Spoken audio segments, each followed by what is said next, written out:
ഈ നല്ല രാത്രിക്കായി ദൈവത്തെ മഹത്വപ്പെടുത്തുന്നു. ഒരിക്കൽ കൂടി പ്രിയപ്പെട്ടവർക്കെല്ലാം നന്ദി ചൊല്ലുന്നു. വായിച്ച തിരുവെടുത്ത് വളരെ പരിചിതമായ തിരുവെടുത്താണ്. 29-ാം സങ്കീർത്തനം, അതിന്റെ 8-ാമത്തെ തിരുവെടുത്ത്. യഹോവയുടെ ശബ്ദം മരുഭൂമിയെ നടുക്കുന്നു, യഹോവ കാദേശ് മരുവിനെ നടുക്കുന്നു. വേദപുസ്തകത്തിൽ ഈ സങ്കീർത്തനത്തിന് വളരെ പ്രാധാന്യമുണ്ട്. 66 പുസ്തകത്തിൽ അതിൻ്റെ നടുഭാഗത്തായിട്ട് നിലകൊള്ളുന്ന പുസ്തകമാണ് സങ്കീർത്തന പുസ്തകം. സങ്കീർത്തന പുസ്തകങ്ങളെല്ലാം 5 പുസ്തകങ്ങളായിട്ട് സങ്കീർത്തനങ്ങളെ തന്നെ തരംതിരിച്ചിട്ടുണ്ട്. അത് നമുക്കറിയാം, ദൈവദാസന്മാരൊക്കെ നന്നായിട്ട് പഠിപ്പിക്കുന്നവരാണ്. ഈ വേർപെട്ട ദൈവമക്കളുടെ ഒട്ടുമിക്ക ശുശ്രൂഷ വേളകളിലും സങ്കീർത്തന പാരായണത്തിന് പ്രാധാന്യമുണ്ട്. ഇപ്പോൾ പുതിയ ഉപദേശക്കാര് ചിലര്, എല്ലാവരും അല്ല, ചില പറയുന്ന സങ്കീർത്തനമൊന്നും വായിക്കരുതെന്നാ. അത് പേടിച്ചിപ്പം ചില ഉപദേശിമാർ വായിക്കുന്നുമില്ലെന്നാ കേൾക്കുന്നത്. പഴയ നിയമം പ്രസംഗിക്കരുത്, പഴയ നിയമത്തിൽ നിന്നൊന്നും മിണ്ടരുത്, സങ്കീർത്തനം വായിക്കരുത് എന്നൊക്കെ പഠിപ്പിക്കുന്ന ദുരുപദേശക്കാരുണ്ട്. ഒരു കാര്യം ദൈവമക്കളോട് പറയാം, വേദപുസ്തകത്തിൽ ഏത് ഭാഗത്തു നിന്നും സംസാരിക്കാം. ഉൽപ്പത്തി പുസ്തകം 1-ാം അധ്യായം മുതൽ വെളിപ്പാട് പുസ്തകം 22-ാം അധ്യായത്തിന്റെ 22-ാം അധ്യായം വരെ പ്രസംഗിക്കാം, പഠിപ്പിക്കാം, പഠിക്കാം, ധ്യാനിക്കാം, സംസാരിക്കാം. കാരണം ഇതിൽ പ്രതിപാദ്യ പുരുഷൻ ഒരാളാണ്, കർത്താവാകുന്ന യേശു ക്രിസ്തു. എതിലേ പോയാലും എങ്ങോട്ട് പോയാലും ഏത് വഴി വന്നാലും വന്ന് നിൽക്കുന്നത് യേശു ക്രിസ്തുവിലാണ് നിൽക്കുന്നത്. ഇതിലെ പ്രതിപാദ്യ പുരുഷൻ കർത്താവാകുന്ന യേശു ക്രിസ്തു. ഇതിലെ പ്രതിപാദ്യ വിഷയം മനുഷ്യജാതികളുടെ രക്ഷ. സകല മനുഷ്യർക്കും രക്ഷാകരമായ ദൈവകൃപ ഉദിച്ചുവല്ലോ. നാം ഭാഗ്യകരമായ പ്രത്യാശയ്ക്കായിട്ടും മഹാദൈവവും നമ്മുടെ രക്ഷിതാവുമായ യേശു ക്രിസ്തുവിൻ്റെ തേജസ്സിൻ്റെ പ്രത്യക്ഷതയ്ക്കായിട്ട് നമ്മൾ കാത്തിരിക്കുക. അപ്പോൾ ഇതിലെ പ്രധാനപ്പെട്ട വിഷയം മനുഷ്യവർഗത്തിൻ്റെ രക്ഷ. പ്രധാനപ്പെട്ട വ്യക്തി കർത്താവാകുന്ന യേശു ക്രിസ്തു. അപ്പോൾ ഈ വേദപുസ്തകത്തിൻ്റെ ഏത് ഭാഗത്തു നിന്നും പ്രസംഗിക്കാം. ഞാൻ ഓർപ്പിച്ചല്ലോ, സങ്കീർത്തന പാരായണത്തിന് വളരെ പ്രാധാന്യങ്ങളുണ്ട്. നിങ്ങൾക്കറിയാം, നിങ്ങൾ അനുഭവിക്കുന്നവരും ചെയ്യുന്നവരുമാ. വേർപെട്ട ദൈവമക്കളുടെ മിക്ക കൂട്ടായ്മകളിലും ഇതിന് പ്രാധാന്യം. ഉദാഹരണം, ഒരു വിവാഹ ശുശ്രൂഷ നടക്കുമ്പോൾ നിശ്ചയമായിട്ടും ഒരു സങ്കീർത്തനം വായിച്ച് പ്രാർത്ഥിക്കുക പതിവാണ്. അത് ആ ശുശ്രൂഷയ്ക്ക് ഒരു ഭൂഷണമാണ്. വിശേഷിച്ച് 45-ാം സങ്കീർത്തനമാണ് സാധാരണ വായിക്കുക പതിവ്. അത് വിവാഹം കഴിച്ചവർക്കും അന്ന് കഴിക്കാൻ പോകുന്നവർക്കും ഇനി കഴിക്കാനിരിക്കുന്നവർക്കും അതിലെ വാക്യങ്ങളൊക്കെ ഒരു അനുഗ്രഹമാണ്. അല്ലയോ കുമാരി, കേൾക്കുക, നോക്കുക, ചെവി ചായിക്കുക, സ്വജനത്തെയും പിതൃഭവനത്തെയും മറക്കുക, അപ്പോൾ രാജാവ് നിന്റെ സൗന്ദര്യത്തെ ആഗ്രഹിക്കും, അവൻ നിന്റെ നാഥനല്ലോ എന്നൊക്കെ പറഞ്ഞ് ഒന്ന് പ്രാർത്ഥിക്കുന്നത് ആ ശുശ്രൂഷയ്ക്ക് ഒരു അനുഗ്രഹമാണ്. ആരോട് പറയാം? അന്തപുരത്തിലരാഞ്ഞി ചന്തമേറും ശോഭമൂലം, അന്തപുരത്തിലരാഞ്ഞി ചന്തമേറും ശോഭമൂലം, എന്തു പരിപൂർണ യാമിവൾ അണിയും വസ്ത്രം പൊൻകസബ് കൊണ്ടു നെയ്തത. എന്തു പരിപൂർണ യാമിവൾ അണിയും വസ്ത്രം പൊൻകസബ് കൊണ്ടു നെയ്തത.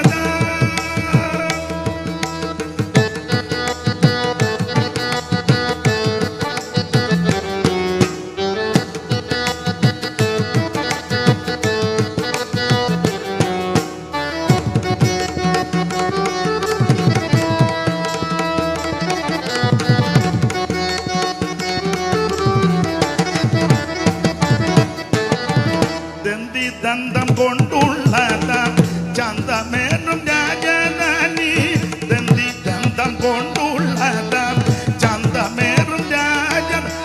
പാടാൻ നേരമില്ല, മൊത്തം പാടാൻ നേരമില്ല, മൊത്തം പാടുന്നില്ല, ഇപ്പം അത് മതി. അപ്പോൾ ആ സങ്കീർത്തനം വായിച്ച് പ്രാർത്ഥിക്കുന്നത് ആ ശുശ്രൂഷയ്ക്ക് ഒരു ഭൂഷണമാണ്. അതുപോലെ തന്നെ നാം ഒരു ദുഃഖഭവനത്തെ ചെല്ലുക. വേർപാടിൻ്റെ വേദന അനുഭവിക്കുന്ന ഭവനം, നമ്മെ വിട്ട് പ്രിയപ്പെട്ടവർ കടന്നുപോയി. അപ്പോൾ ആദരണീയ കർത്തദാസന്മാർ ചെന്ന് സാധാരണ 90-ാം സങ്കീർത്തനം വായിച്ച് പ്രാർത്ഥിച്ച് സമയവും സന്ദർഭവും നോക്കി അതിൽ നിന്ന് 2 വാക്യങ്ങൾ ഉദ്ധരിച്ച് സംസാരിക്കുന്നത് ദുഃഖിതരായിരിക്കുന്ന പ്രിയപ്പെട്ടവർക്ക് ആശ്വാസവും പ്രത്യാശയും വർദ്ധിപ്പിക്കുന്ന സങ്കീർത്തനമാണ്. നീ മർത്യനെ ഒടുകിലേക്ക് മടങ്ങിച്ചേരുമാറാക്കുന്നു. ഏകവചനം. ബഹുവചനത്തില്ല. മനുഷ്യപുത്രന്മാരെ തിരികെ വരുമെന്നും അരുളി ചെയ്യുന്നു. അത് സന്ദർഭോചിതമായിട്ട് വായിച്ച് പ്രാർത്ഥിച്ച് ശുശ്രൂഷിക്കുന്നത് അത് വളരെ അനുഗ്രഹമാണ്. അതുപോലെ തന്നെ നാം നമുക്ക് ദൈവം ഒരു ഭവനം തന്നു. കർത്താവിൻ്റെ വരവ് വരെ മരണം വരെ ഭൂമിയിൽ പാർക്കാൻ ഒരു ഭവനം ആവശ്യമാണ് എല്ലാവർക്കും. അതില്ലാത്ത ആരെങ്കിലും കൊണ്ട് നിരാശപ്പെടേണ്ട, അത് തരാൻ ദൈവം വിശ്വസ്തനുമാണ്. അപ്പോൾ അങ്ങനെ ഒരു ഭവനം തരുമ്പോൾ സാധാരണഗതിയിൽ നമ്മൾ ഉൾപ്പെട്ട് നിൽക്കുന്ന സഭയുടെ ശുശ്രൂഷകനും ദൈവമക്കളും വേണ്ടപ്പെട്ടവരുമൊക്കെ വന്ന് പ്രാർത്ഥിച്ച് അനുഗ്രഹിച്ചാണ് അതിനകത്ത് പാർക്കാനായിട്ട് നമ്മെ അതിനകത്ത് പ്രവേശിപ്പിക്കുന്നത്. അപ്പോൾ സാധാരണഗതിയിൽ ഒരു സങ്കീർത്തനമൊക്കെ വായിച്ച് പ്രാർത്ഥിച്ച് ആ ഭവനം ഒന്ന് സമർപ്പിക്കുന്നത് അനുഗ്രഹമാണ്. നിന്റെ കൈയുടെ അധ്വാന ബലം നീ തിന്നും, നീ ഭാഗ്യവാൻ, നിനക്ക് നന്മ വരും, നിന്റെ ഭാര്യ നിന്റെ വീട്ടിനകത്ത്. എങ്ങനെയാണെന്ന് ദൈവത്തിനറിയാം. എന്നാലും അതൊക്കെ അങ്ങനെ പ്രാർത്ഥിച്ച ഈ വീട് പണിത പുള്ളിയെ ആ വീട്ടിലോട്ട് പാർപ്പിക്കുന്നത്. അപ്പോൾ അതൊരു അനുഗ്രഹമാണ്. അതുപോലെ തന്നെ ദൈവം നമുക്ക് അവകാശമായി തലമുറയെ തരുമ്പോൾ അങ്ങനെയാണല്ലോ പുസ്തകത്തിലെ വാക്യം, മക്കൾ യഹോവ തരുന്ന അവകാശവും ഉദരബലം ദൈവം തരുന്ന പ്രതിഫലം, വീരന്റെ കയ്യിലെ അസ്ത്രം. അങ്ങനെ ആ യൗവനത്തിലെ മക്കൾ, ആ മക്കളെ നമുക്ക് ദൈവം തരുമ്പോൾ ആ കുഞ്ഞുങ്ങളെ ദൈവസന്നിധി കൊണ്ടുവന്ന് ഒന്ന് പ്രാർത്ഥിച്ച് സമർപ്പിക്കുന്നത് ഒരു അനുഗ്രഹമാണ്. അപ്പോൾ സാധാരണഗതിയിൽ മറ്റു വാക്യങ്ങൾ ഉദ്ധരിച്ച അനന്തരം ദൈവദാസന്മാർ ഒരു സങ്കീർത്തനം വായിച്ച് പ്രാർത്ഥിക്കും. മക്കൾ യഹോവ തരുന്ന അവകാശവും ഉദരബലം ദൈവം തരുന്ന പ്രതിഫലം, വീരന്റെ കയ്യിലെ അസ്ത്രം. അങ്ങനെ ആ യൗവനത്തിലെ മക്കൾ, അവയെ കൊന്നിട്ട് ആപനാടിക്ക് നിറച്ചിരിക്കുന്ന പുരുഷൻ ഭാഗ്യവാൻ എന്ന് പറഞ്ഞാൽ കുഞ്ഞിനെ പ്രാർത്ഥിച്ചൊന്ന് സമർപ്പിക്കുന്നത്. പണ്ടൊരു കൊച്ചിനെ പ്രതിഷ്ഠിക്കാൻ ചെന്നപ്പോൾ കൊച്ചിനെ കാണുന്നില്ല, പ്രാർത്ഥിക്കാൻ നോക്കിയപ്പോൾ അത് പന്ത് തട്ടി വെളിയിൽ കൊണ്ട് നടക്കുക. എൻ്റെ കാരണം എന്നാന്ന് വെച്ചാൽ ഇച്ചിരി പ്രായമായിട്ടാണ് പ്രതിഷ്ഠിച്ചത്. കാരണം അപ്പൻ ഇവിടെ ഇല്ലായിരുന്നു, അപ്പം വിദേശത്താണ്. അപ്പം വീട്ടുകാർ പറഞ്ഞു ജോയിക്കുട്ടിയും കൂടെ വന്നേച്ച് പ്രതിഷ്ഠിച്ചാൽ മതി. അതിന് ഇച്ചിരി സമയം പോയി. അവസാനം കണ്ണടച്ച് പ്രാർത്ഥിച്ചപ്പോൾ കൊച്ചനെ കാണുന്നില്ല, അത് പന്ത് തട്ടി. പിന്നെ സെക്രട്ടറി അന്ന് ഓടിച്ചിട്ട് കൊണ്ടുവന്ന് പിടിച്ച് അതിനെ നിർത്തി പ്രതിഷ്ഠിച്ചു. അത് പിന്നെ തീയതി അറിയാനും ഉണ്ടായിരുന്നു. എന്നാലും ഒരു സങ്കീർത്തനം വായിച്ച ഈ കുഞ്ഞിനെ ഒന്ന് ദൈവസന്നിധിയെ സമർപ്പിച്ച് പ്രാർത്ഥിക്കുന്നത്. അതുപോലെ തന്നെ നാം ഒരു ദൂരയാത്രയോ വിദൂരയാത്രയോ വിദേശയാത്രയോ പോകുമ്പോൾ ഉൾപ്പെട്ട് നിൽക്കുന്ന സഭയിലെ ശുശ്രൂഷകനോട് പറയും. അങ്ങനെ അതിൻ്റെ ഓർഡർ, അതിൻ്റെ ക്രമമത. അല്ലാതെ ആരും അറിയാതെ ഉണ്ട ഇട്ട് പോയച്ച് അവിടെ ചെന്നേച്ച് വിളിക്കുകയല്ല ഗീക്കുന്നത്. നമ്മൾ ചോദിക്കും, ഹലോ ആരാ പാസ്റ്റർ? ഞാനാ. ആരാ? ബ്ലസൻ. എവിടെ? ആലപ്പുഴയാണോ? ഇല്ല, ഞാൻ ഷാർജയല്ല. അയ്യോ, നമ്മൾ ഇന്നലെ ശവക്കോട്ടപ്പാലത്തിൻ്റെ അവിടെ വെച്ച് 5:30 കണ്ടല്ലോ. രാത്രി 8:30 ആയപ്പോൾ ഒരു വിസ കിട്ടിയെന്ന്. ചുമ്മാതാ, വിസ കിട്ടിയിട്ട് എത്രയോ നാളായി. മിണ്ടുകയല്ല, ഉണ്ടയിടുക. അങ്ങനല്ല. ആ ഉൾപ്പെട്ട് നിൽക്കുന്ന സഭ, അവിടുത്തെ ശുശ്രൂഷകനും അവിടെയുള്ള ദൈവമക്കൾ നിനക്ക് വേണ്ടി പ്രാർത്ഥിച്ചതാ. ഇനിയും അവർ പ്രാർത്ഥിക്കും. അപ്പോൾ ജോലി കിട്ടുകയോ കിട്ടാതിരിക്കോ, വിസിറ്റിങ്ങോ അല്ലെങ്കിൽ പെർമനന്റ് എന്തും ആകട്ടെ, പക്ഷേ സഭയെ അറിയിച്ച് ആ ശുശ്രൂഷകന് വന്ന് പ്രാർത്ഥിക്കുന്നത് ഒരു അനുഗ്രഹമാണ്. അങ്ങനെയൊക്കെ പ്രാർത്ഥിക്കുമ്പോൾ സമയവും സന്ദർഭവും നോക്കി ദൈവദാസന്മാർ ഒരു സങ്കീർത്തനം കൂടെ വായിച്ച് 2 ശീലം പാട്ടുമൊക്കെ പാടി പ്രാർത്ഥിക്കുക പതിവ്. അതിനൊക്കെ സന്ദർഭോചിതമായിട്ട് പാട്ടുമൊക്കെ ഉണ്ട്. അതും ഉപദേശിമാർ പഠിക്കുന്നത് നല്ലതാണെന്നായി എൻ്റെ ചിലക്ക് ഈ സന്ദർഭോചിതമായിട്ട് പാടാൻ അറിയത്തില്ല. ഞങ്ങളെ ഒരു കല്യാണത്തിന് പണ്ട് പോയി. കല്യാണത്തിന് ഞാൻ രാത്രി അവിടുത്തെ ഉപദേശി രാത്രി പ്രസംഗിച്ച് കഴിഞ്ഞപ്പോൾ ചെറുക്കനെ മുന്നോട്ട് നിർത്തി പ്രാർത്ഥിക്കാനായിട്ട് പുള്ളി ഒരു പാട്ട് പാടുക. ഞാൻ ആ പാട്ടിൻ്റെ വരി ഞാൻ മറന്നുപോയി. പിന്നെ ബോംബ് ഭൂമിയെ, പുള്ളി നാളെ അവൻ്റെ കല്യാണമാണ്, തലയെ കൈവച്ച് പ്രാർത്ഥിക്കുക, പാടുക. ബോംബ് ഭൂമിയെ പിളർക്ക് നേരെ നീ. അവൻ അന്ന് രാത്രി ഓടി ഒളിക്കാഞ്ഞത് ഭാഗ്യം. അവിടെ കൂടിയ ചില ആൾക്കാർ റബ്ബർ തോട്ടം വഴി ഓടി, ചിരിച്ചിട്ട് ചിരി അടക്കാൻ മേല ഓടി. അവിടെ നിന്ന് ഇരിക്കാൻ പറ്റുമോ? പാട്ട് തെറ്റാന്ന് പറയുന്നില്ല, ആ സന്ദർഭത്തിൽ ആ പാട്ടല്ലല്ലോ പാടണ്ടേ. അപ്പൊ സന്ദർഭോചിതമായിട്ട് 2 ശീലം പാട്ട് പാടി ഒരു സങ്കീർത്തനം വായിച്ച് പ്രാർത്ഥിക്കുന്നത് അനുഗ്രഹമാണ്. യഹോവന്റെ ഗമനത്തെയും ആഗമനത്തെയും ഇന്ന് മുതൽ എന്നേക്കും പരിപാലിക്കും. പോകുന്ന വ്യക്തിക്ക് നല്ല ഉറപ്പുണ്ട്, എൻ്റെ യാത്രയിൽ ദൈവമുണ്ട്. വീട്ടുകാർക്ക് നല്ല ഉറപ്പുണ്ട്, അങ്ങോട്ടും ഇങ്ങോട്ടുമല്ല ദൈവത്തിൻ്റെ സാന്നിധ്യമുണ്ട്. അപ്പോൾ ഞാൻ ഓർപ്പിച്ചത് സന്ദർഭോചിതമായിട്ട് സങ്കീർത്തനങ്ങൾ വായിച്ച് ധ്യാനിച്ച് പ്രസംഗിക്കുന്നത്, പ്രബോധിപ്പിക്കുന്നത് ഒരു വളരെ അനുഗ്രഹമാണ്. ആട്ടെ, അങ്ങനെ പോയാൽ ആ വിധത്തിൽ അങ്ങ് പോകും. സങ്കീർത്തനങ്ങൾക്ക് വളരെ പ്രാധാന്യമുണ്ട്. ഇത് ഇന്ത്യ പെന്തക്കോസ്ത് ദൈവസഭ ആലപ്പുഴ സെൻറ്ററിൻ്റെ യോഗമാണ്. കൂടപ്പെട്ടിരിക്കുന്നതെല്ലാം ദൈവമക്കളാണ്. അതുകൊണ്ട് ആ നിലയിലാണ് ഇന്ന് രാത്രി വചനം ശുശ്രൂഷിക്കുന്നത്. വെളിയിൽ വലിയ ഗ്രൗണ്ടിലോ ആ നിലയിലായിരുന്നെങ്കിൽ ആ നിലയിൽ മറ്റുള്ളവർക്കൂടെ ഉതകത്തക്ക വിധത്തിലായിരിക്കും സംസാരിക്കുന്നത്. എന്നാൽ ഇവിടെ കൂടിയതെല്ലാം ദൈവമക്കളായതുകൊണ്ട് ആ നിലയിൽ ഇന്ന് രാത്രി നമുക്ക് ചിന്തിക്കാം. അപ്പോൾ സന്ദർഭോചിതമായിട്ട് സങ്കീർത്തനം വായിച്ച് ധ്യാനിച്ച് പ്രസംഗിക്കുന്നത് വളരെ അനുഗ്രഹമാണ്. നമുക്കറിയാം, ഇതിലെ സിംഹഭാഗ സങ്കീർത്തനങ്ങളും ദൈവത്തിൻ്റെ ദാസനായ ഇസ്രായേലിൻ്റെ മധുരഗായകനായ ദാവീദിനാൽ എഴുതപ്പെട്ട സങ്കീർത്തനമാണ്. ഏറെ സങ്കീർത്തനം ദാവീദ് എഴുതി. അതിനുശേഷമായിട്ട് ആസാഫിൻ്റെ സങ്കീർത്തനങ്ങളുണ്ട്. ലേവി ഗോത്രത്തിൽ കോരഹ് കുലത്തിൽ ബേരക്യാവിൻ്റെ മകനായ ആസാഫ് ചില സങ്കീർത്തനങ്ങൾ പാടി ദൈവത്തെ മഹത്വപ്പെടുത്തി. പിന്നീട് നാം ഹെഡിങ് വായിക്കുന്നത് കോരഹ് പുത്രന്മാരുടെ സങ്കീർത്തനം എന്ന. കോരഹ് പുത്രന്മാരെന്നേ ഉള്ളൂ. അവരാരൊക്കെയാന്ന്? അതിൻ്റെ 3 പേരുടെ പേരുണ്ട്. പുറപ്പാട് 6:24 എന്ന് വായിച്ചേ മോൻസി പാസ്റ്ററെ. കോരഹിൻ്റെ പിള്ളേരുടെ പേര് പുറപ്പാട് 6:24. കോരഹിന്റെ പുത്രന്മാർ അസൂർ, എൽക്കാന, അബിയാസാവ് 3 പേരോട് ചേർന്ന്. അപ്പോൾ കോരഹിന്റെ പുത്രന്മാർ അസൂർ, എൽക്കാന, അബിയാസാവ് ഇവര് 3 പേരും കൂടെ ചേർന്ന് സങ്കീർത്തനം എഴുതി. തലക്കൊട്ടൊന്നേ കൊടുത്തുള്ളൂ കോരകപുത്രന്മാരെന്ന്. നമ്മളന്ന് ഓരോരുത്തരെ വെച്ച് പൊരിപ്പിച്ചാണ്. എന്തായാലും കൊള്ളാം, അവര് 3 പേരോട് ചേർന്ന് സങ്കീർത്തനങ്ങൾ എഴുതി ഒരു പേര് കൊടുത്ത് കോരകപുത്രന്മാർ. അങ്ങനെ കോരകപുത്രന്മാരുടെ സങ്കീർത്തനം. പിന്നീട് ഇങ്ങോട്ട് പഠിച്ചു വരുമ്പോൾ യെദുഥൂൻ എഴുതിയൊരു സങ്കീർത്തനമുണ്ട്, ഏതാൻ എഴുതിയൊരു സങ്കീർത്തനമുണ്ട്. അതുപോലെ തന്നെ ഇസ്രായേലിന്റെ പ്രഥമ മഹോപരോഗതനാകുന്ന അഹരോന്റെ നിര്യാണത്തിൽ ഇസ്രായേൽ മക്കൾ ഭാരപ്പെട്ട് വിലപിച്ചപ്പോൾ അഹരോന്റെ അനുജനാകുന്ന പടയ നിയമത്തിന്റെ മധ്യസ്ഥനാകുന്ന മോശ പ്രാർത്ഥിച്ച ശ്രദ്ധേയമായ പ്രാർത്ഥനയാണ് 90-ാം സങ്കീർത്തനം. മുമ്പേ ഉദ്ധരിച്ചല്ലോ വാക്യങ്ങൾ. ആ 90-ാം സങ്കീർത്തനം മോശയാൽ എഴുതപ്പെട്ട ആ സങ്കീർത്തനം. 91-ാം സങ്കീർത്തനം ആരാണ് എഴുതിയെന്ന് തലക്കെട്ടിലില്ല. എന്നാൽ വേദ പഠിതാക്കളിൽ ചിലര് അഭിപ്രായപ്പെടുന്നത് മോശയുടെ കൈക്ക് വെള്ളമൊഴിച്ച യോശുവായാണ് 91-ാം സങ്കീർത്തനം എഴുതിയെന്ന. അത് എഴുതിയത് അതിന് ഒരു വാക്യം കൊണ്ട് സാധാരണ തെളിവ് തരുന്നുണ്ട്. ആ സങ്കീർത്തനത്തിൽ ഒരു വാക്യമുണ്ടല്ലോ, അവൻ എന്നോട് പറ്റിയിരിക്കുക, ഞാൻ അവനെ വിടുവിക്കും. കാലേബും യോശുവായും ആമൻ സ്തോത്രം ദൈവത്തോട് പറ്റി നിന്നു. ആ പറ്റി നിന്നവരാൽ എഴുതപ്പെട്ട സങ്കീർത്തനമാണ് 91-ാം സങ്കീർത്തനം. 1-ാം സങ്കീർത്തനം ആരെഴുതിയെന്ന് തലക്കെട്ടിലില്ല. പക്ഷെ വേദ പഠിതാക്കളിൽ ചിലർ പറയുന്നത് 2ഉം 3ഉം സങ്കീർത്തനമൊക്കെ ദാവീദ് എഴുതി, 1-ാം സങ്കീർത്തനം ന്യായശാസ്ത്രിയാകുന്ന യസ്ര എഴുതിയത് എന്നാണ് ചിലരുടെ വാദം. തർക്കിക്കാനും വാദിക്കാനുമുള്ള സമയമല്ലിത്.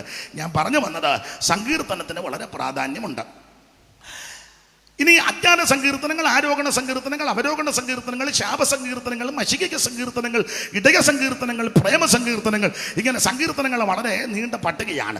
അപ്പോൾ സന്ദർഭോചിതമായിട്ട് സങ്കീർത്തനം വായിച്ച് ധ്യാനിച്ച് പ്രബോധിപ്പിക്കുന്നതും ശുശ്രൂഷിക്കുന്നതും കേൾക്കുന്നതും കേൾപ്പിക്കുന്നതും ദൈവമക്കൾക്ക് ഒരു അനുഗ്രഹം തന്നെ. ഇപ്പം നമ്മുടെ സഭകളിൽ അധികം സാക്ഷിയോഗമില്ല. പണ്ടൊക്കെ സാക്ഷിയോഗമുണ്ട്, നിങ്ങൾക്കറിയാം, നിങ്ങൾ അനുഭവസ്ഥരാം. അപ്പോൾ ഞാൻ ശ്രദ്ധിച്ചിട്ടുണ്ട്, ഞാൻ വീക്ഷിച്ചിട്ടുണ്ട്. സാക്ഷിക്ക് സമയം കൊടുക്കുമ്പോൾ അനേക അമ്മച്ചിമാരും ചില പിതാക്കന്മാരും ഒക്കെ എഴുന്നേറ്റ് പറയുന്നത് ഞാൻ കേട്ടിട്ടുണ്ട്. കഴിഞ്ഞ ആഴ്ചയൊക്കെ രോഗത്താൽ വളരെ ഭാരപ്പെട്ടു, വളരെ ക്ഷീണതയായിരുന്നു. ശനിയാഴ്ചയൊക്കെ വലിയ വിമ്മിഷ്ടമായിരുന്നു. ഞായറാഴ്ച ആരാധനയ്ക്ക് വരുമോ എന്ന് പോലും ചിന്തിച്ച് വളരെ ഭാരപ്പെട്ടു. എങ്കിലും രാവിലെ എഴുന്നേറ്റ് തൂങ്ങി മയങ്ങിയൊക്കെ ഇരുന്നെങ്കിലും ആരാധന മുടക്കണ്ടെന്ന് ഓർത്ത് ഒത്തിയും ചാടി ഇത്തറ്റം വന്നിട്ടും എനിക്ക് വയ്യായിരുന്നു. ഞാൻ പുറകിൽ അങ്ങ് ഇരിക്കുകയായിരുന്നു. പക്ഷേ ആദ്യത്തെ പാട്ടുമൊക്കെ കഴിഞ്ഞ് ദൈവദാസൻ ആ സങ്കീർത്തനം അങ്ങോട്ട് വായിച്ച് പ്രബോധിപ്പിച്ചപ്പോൾ ദൈവം എന്നെ ധൈര്യപ്പെടുത്തി എന്നോടുള്ള ദൂതായിരുന്നു. അങ്ങനെ എഴുന്നേറ്റ് സാക്ഷി പറയുന്നത് ഞാൻ കേട്ടിട്ടുണ്ട്. അപ്പോൾ സങ്കീർത്തന പാരായണത്തിന് വളരെ പ്രാധാന്യമുണ്ട്. അതുകൊണ്ട് പട്ടുപിടിച്ചവർ പറയുക സങ്കീർത്തനം വായിക്കരുത്, അത് ഒരുത്തനും പറഞ്ഞെന്നാ പറഞ്ഞത് കീറിക്കളഞ്ഞേക്കാൻ. ഏതാ പഴയ നിയമം എല്ലാം കൂടെ കീറിക്കളയാൻ ഏതോ ഒരു വിഡ്ഢി പറഞ്ഞെന്നാ കേൾക്കുന്നത്. പിന്നെ ഞാനത് ആരാന്നൊന്നും പറയുന്നില്ല. ഞാൻ പറഞ്ഞു ദൈവം അവനെ കീറിക്കളയാതിരിക്കട്ടെ. അങ്ങനെ ആണല്ലോ. സ്തോത്ര, ദൈവത്തെ മറക്കുന്നവരെ കീറാതിരിക്കട്ടെ, നമുക്ക് പ്രാർത്ഥിക്കാം. വേറൊരു ബുദ്ധികെട്ടവൻ ഒരിക്കൽ പറഞ്ഞു ഇത് തമ്മി കുത്തിക്കെട്ടിയത് ആരാണ്. ഏതാ പഴയ നിയമവും പുതിയ നിയമം കൊണ്ട് അവനാണ് അറിയേണ്ടത് കുത്തിക്കെട്ടിയത് ആരാണെന്ന്. അത് കേട്ടപ്പോൾ ഞാൻ പറഞ്ഞു അവനെ കുത്തിക്കെട്ടാതിരിക്കട്ടെ, അതേ പ്രാർത്ഥിക്കാനൊക്കെ ഉള്ളു. ഒരു കാര്യം ദൈവമക്കളോട് പറയാ, ഈ 66 പുസ്തകവും പഠിച്ചാൽ ഇത് എല്ലാ തിരുവെടുത്തും ദൈവവിശ്വാസിയമാണ്. ഇതിനകത്ത് ദൈവത്തിന്റെ തിരുവചനമാണ്. അല്പബുദ്ധിയെ ജ്ഞാനിയാക്കുന്ന തിരുവചനം, ഉലയിലൊരുക്കി ശുദ്ധി ചെയ്ത തിരുവചനം, നിന്റെ അണ്ണാക്കിന് മധുരമായ തിരുവചനം, അതിവേഗത്തിലോടുന്ന തിരുവചനം, ഇത് പൊന്നിലും തങ്കത്തിലും ആഗ്രഹിക്കുന്ന തിരുവചനം, ഇത് തേനിലും തേൻകെട്ടിലും മധുരമുള്ള തിരുവചനം. ഈ വചനം കേട്ട് ധൈര്യപ്പെടണം. ഇത് അതിവേഗത്തിൽ ഓടുന്ന വചനമാ.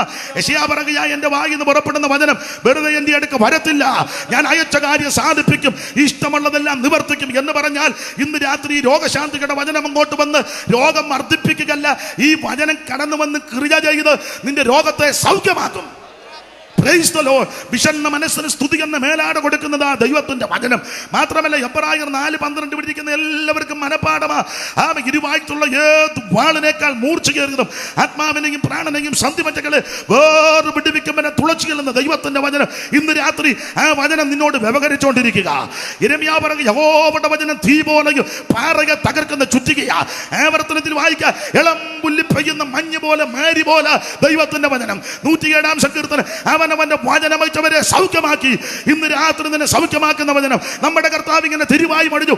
ഇപ്പോൾ സംസാരിച്ച വചനം നിമിത്തം നിങ്ങൾ ശുദ്ധിയുള്ളവരാ. നിന്നെ ശുദ്ധീകരിക്കുന്ന വചനം, ബലപ്പെടുത്തുന്ന വചനം, വിടുവിക്കുന്ന വചനം, സൗഖ്യമാക്കുന്ന വചനം, അണ്ണാക്കിന് മധുരം തരുന്ന വചനം, നിന്റെ മേറയെ മധുരിപ്പിക്കുന്ന വചനം, ധൈര്യപ്പെടുത്തുന്ന വചനം. ഇന്ന് രാത്രി ആ വചനം സന്തോഷത്തോടെ കൈക്കൊള്ളണം. Price the Lord. വചനം എങ്ങനെ പ്രസംഗിക്കണമെന്നും വചനം പ്രസംഗിക്കുമ്പോൾ എങ്ങനെ കേൾക്കണമെന്നും പുസ്തകത്തിൽ വാക്യമുണ്ട്. ഒന്ന് വായിച്ചോ മോൻസിപ്പാസെ, അറിവുള്ള വാക്യമാ, നിങ്ങൾക്കെല്ലാം അറിയാമല്ലോ, ഞാനൊന്ന് ഓർപ്പിക്കുന്നതേ ഉള്ളൂ. തെസലോനിക്കർ 1:5 എങ്ങനെ പ്രസംഗിക്കണം, പ്രസംഗം നടക്കുമ്പോൾ എങ്ങനെ കേൾക്കണം, രണ്ടും എഴുതിയിട്ടുണ്ട്. മോനിച്ചൻ പാസ്റ്ററെ രണ്ടുമുണ്ട്.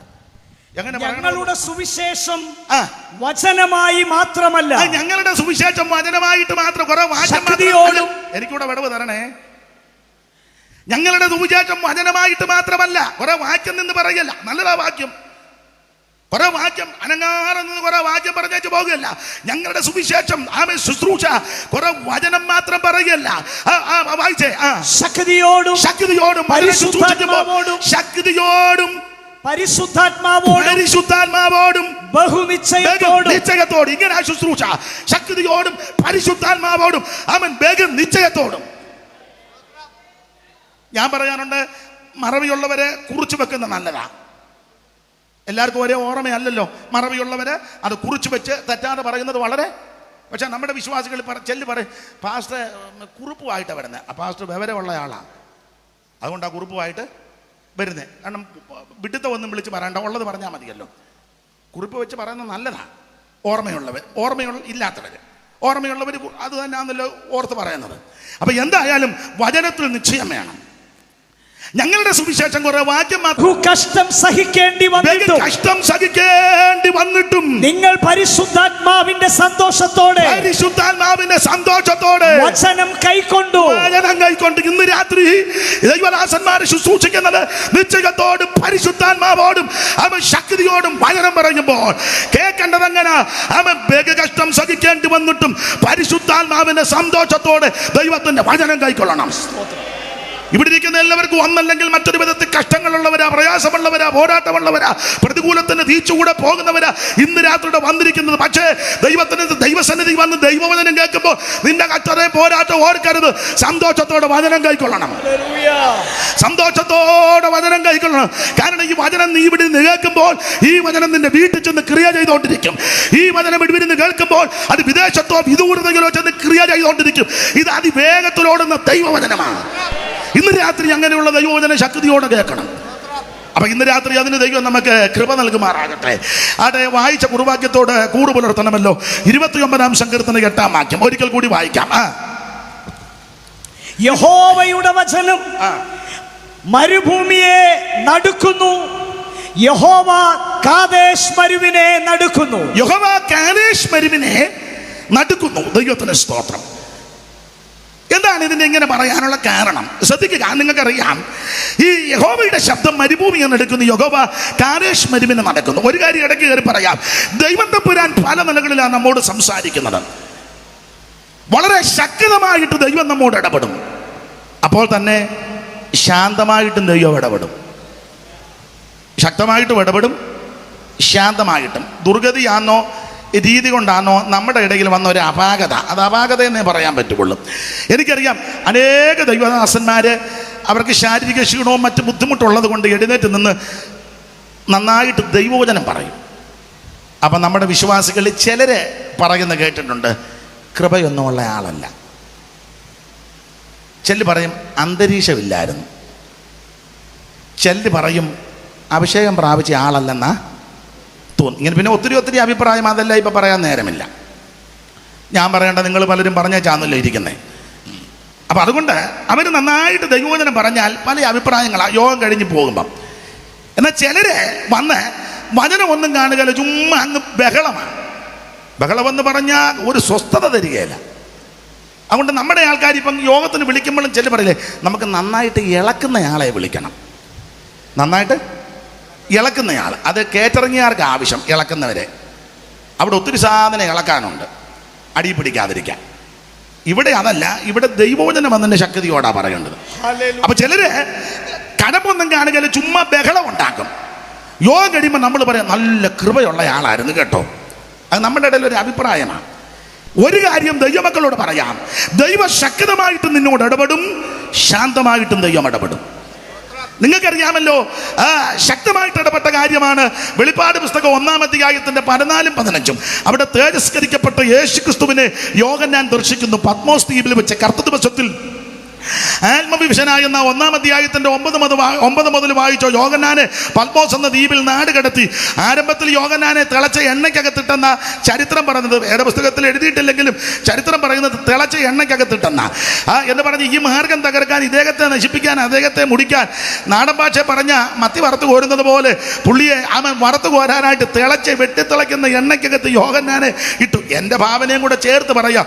എണ്ണ ഇങ്ങനെ വെട്ടിത്തിളയ്ക്കുക ചെമ്പിനകത്ത്. എൻ്റെ ഭാവനയാന്ന് ചെമ്പാന്നോ തിളയ്ക്കുന്ന താൻ കണ്ടോന്നൊന്നും എന്നോട് കയറി ചോദിച്ചേക്കരുത്. ഏതായാലും എണ്ണ ഇങ്ങനെ വെട്ടിത്തിളയ്ക്കുക. അപ്പോൾ ഉപദേശിയോട് പറഞ്ഞു കാണും, യേശുവിനെ തള്ളിപ്പറ, അങ്ങനെയാന്ന് ഇടുകയല്ല. യോഹന്നാൻ പറഞ്ഞു ജീവൻ പോയാലും യേശുവിനെ തള്ളിപ്പറയത്തില്ല. അപ്പോൾ പറഞ്ഞു അവന് തീരെ ചൂടെല്ലാം കൂടെ കൂട്ടി ആ തിളച്ച എണ്ണയ്ക്കകത്തോട്ടിട്ട് ഇട്ടേച്ചേ. എൻ്റെ ഭാവനയാ മേകൊണ്ടൊന്ന് മൂടി നോക്കിയപ്പം പുള്ളിക്ക് ഒരു കുഴപ്പമില്ല. പുറത്തെടുത്തപ്പോൾ ഇട്ടതിനേക്കാളും കുറച്ചുകൂടെ മെച്ചത്തില്ല പുറത്തോട്ട് വന്ന്. അതിൻ്റെ കാരണവും കൂടെ പറയാം. യോഹന്നാൻ പേടിക്കാഞ്ഞതിൻ്റെ ഒരു വിഷയം,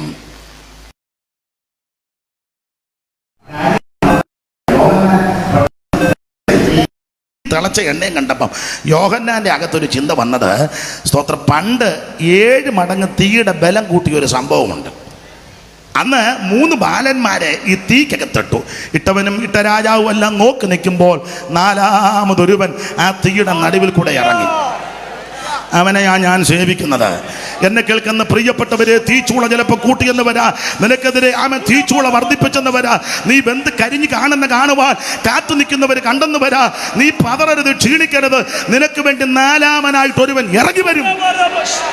ആമ ഇട്ട ചക്രവർത്തി ചോദിച്ചു, ആമ ജോയിക്കുട്ടി, നമ്മൾ 3 പേരെ അല്ലയോ ഇട്ടത്? അതെ. പിന്നെ 4 പേര് നടക്കുന്നു. അവൻ നോക്കിയപ്പോൾ അച്ഛാ 4 പേരുണ്ട്. അയ്യോ, ഒരുത്തൻ്റെ രൂപം കണ്ടാൽ ദൈവദൂതൻ്റെ രൂപം പോലൊക്കുക.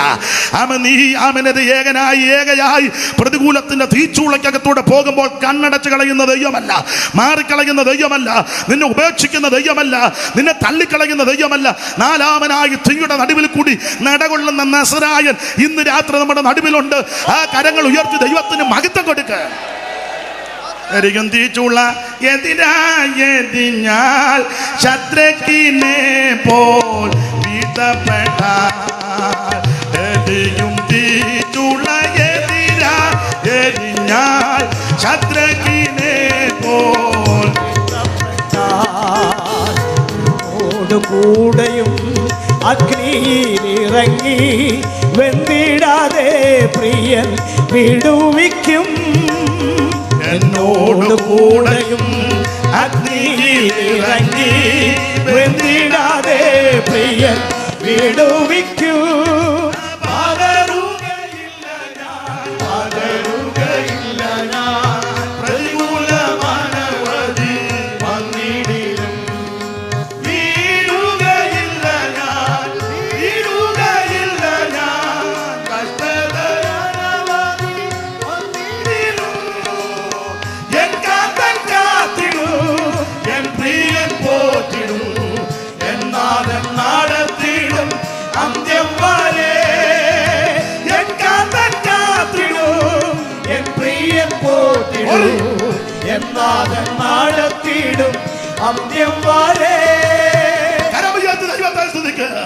ഇന്ന് രാത്രി എന്നെ കേൾക്കുന്ന ദൈവത്തിന്റെ പൈതലെ, നീ തീച്ചൂളക്കകത്തൂടെ കടന്നു പോകുമ്പോൾ മേറി നിൽക്കുന്ന ദൈവമല്ല, നിന്റെ കൂടെ നടന്നു വന്ന് നിന്നെ ആശ്വസിപ്പിക്കുന്ന ദൈവമാ. എടാ, തീയുടെ മണം പോലും അടിച്ചില്ലെന്നുള്ളതാ. ഇത് യോഹന്നാൻ അറിയാം. അതുകൊണ്ട് തീയും എണ്ണയൊന്നും കണ്ടിട്ട് യോഹന്നാൻ പേടിച്ചില്ല. എൻ്റെ ഒരു അഭിപ്രായം പറയാം. യോഹന്നാൻ ഒത്തിരി നാൾ, യോഹന്നാൻ മാത്രമല്ല ഒരുമാതിരിപ്പെട്ട യോഹന്നാന്മാരെല്ലാം ഒത്തിരി നാൾ കൊണ്ട് ആഗ്രഹിച്ചതാ, ഇച്ചിരി കാച്ചെണ്ണ തേച്ച് കുളിച്ചാൽ കൊള്ളാം. നല്ല പ്രായമുണ്ട്. പ്രായമാകുമ്പോൾ അങ്ങനെയുള്ള ചിന്തകളൊക്കെ വരും. ഏതാ, ഇച്ചിരി കാച്ചെണ്ണ കിട്ടിയാൽ കൊള്ളാം, കുഴമ്പ് കിട്ടിയാൽ കൊള്ളാം. പിന്നെ മണിപ്പാഷൻ പുള്ളി എൻ്റെ കൈക്ക് കയറി പിടിച്ചാച്ചാ എന്നെ ഉപദ്രവിക്കരുതെന്നാ. നമ്മുടെ കാര്യമല്ല ഈ പറഞ്ഞത്. അല്ല, പ്രായമാകുമ്പോൾ അങ്ങനെയുള്ള ആഗ്രഹങ്ങൾ ഉണ്ടാകാൻ സാധ്യതയുണ്ട്. അല്ലാതെ പ്രായമാകുമ്പോൾ എനിക്ക് കൊടൈക്കനാലിൽ മുനമ്പി പോയി നിൽക്കണം, താഴെ എങ്ങാനും മണി ചത്തുപോകും. പ്രായമാകുമ്പോൾ ചെയ്യേണ്ടത് മുടുത്ത അക്ഷരമുള്ള ബൈബിൾ കിട്ടും, കുമ്പനാട്, അതൊരെണ്ണം മേടിക്കണം. സിയോങ്കിതാവിലി അതും മേടിക്കണം. അറിയാവുന്ന പാട്ടുമൊക്കെ പാടി വേദപുസ്തകമൊക്കെ വായിച്ച് ദേശത്തിന് വേണ്ടി പ്രാർത്ഥിച്ച് മേപ്പോട്ട് പോകാൻ നോക്കണം. അപ്പൊ എന്തായാലും ഇവിടെ അപ്പോസ്തലന്മാരെല്ലാം ചിന്തിച്ച് കാണുമായിരിക്കും, ഇച്ചിരി കാച്ചെണ്ണ തേച്ച് കുളിച്ചാൽ കൊള്ളാന്ന് യോഹന്നാനും ആഗ്രഹം വന്നെന്ന് വരാം. അതിന് അങ്ങനെ പക്ഷെ കാച്ചെണ്ണ മേടിക്കാൻ കാശൊന്നുമില്ല. ആരംഭകാലത്ത് അങ്ങനെ ആയിരുന്നല്ലോ, വലിയ ബുദ്ധിമുട്ടല്ലേ? വായിച്ചേ 4:10 മുതൽ, കൊരിന്ത്യർക്ക് എഴുതിയ 1-ാം ലേഖനം 4:10 മുതൽ. ആരംഭ സമയത്ത് അപ്പോസ്തലന്മാർക്ക് എങ്ങനെ ആയിരുന്നെന്ന് ഇന്നത്തെ സ്ഥിതി വല്ലതും ആയിരുന്നോ? 4:10 മുതൽ അങ്ങോട്ട് വായിച്ചോ, പെട്ടെന്ന് വായിരും.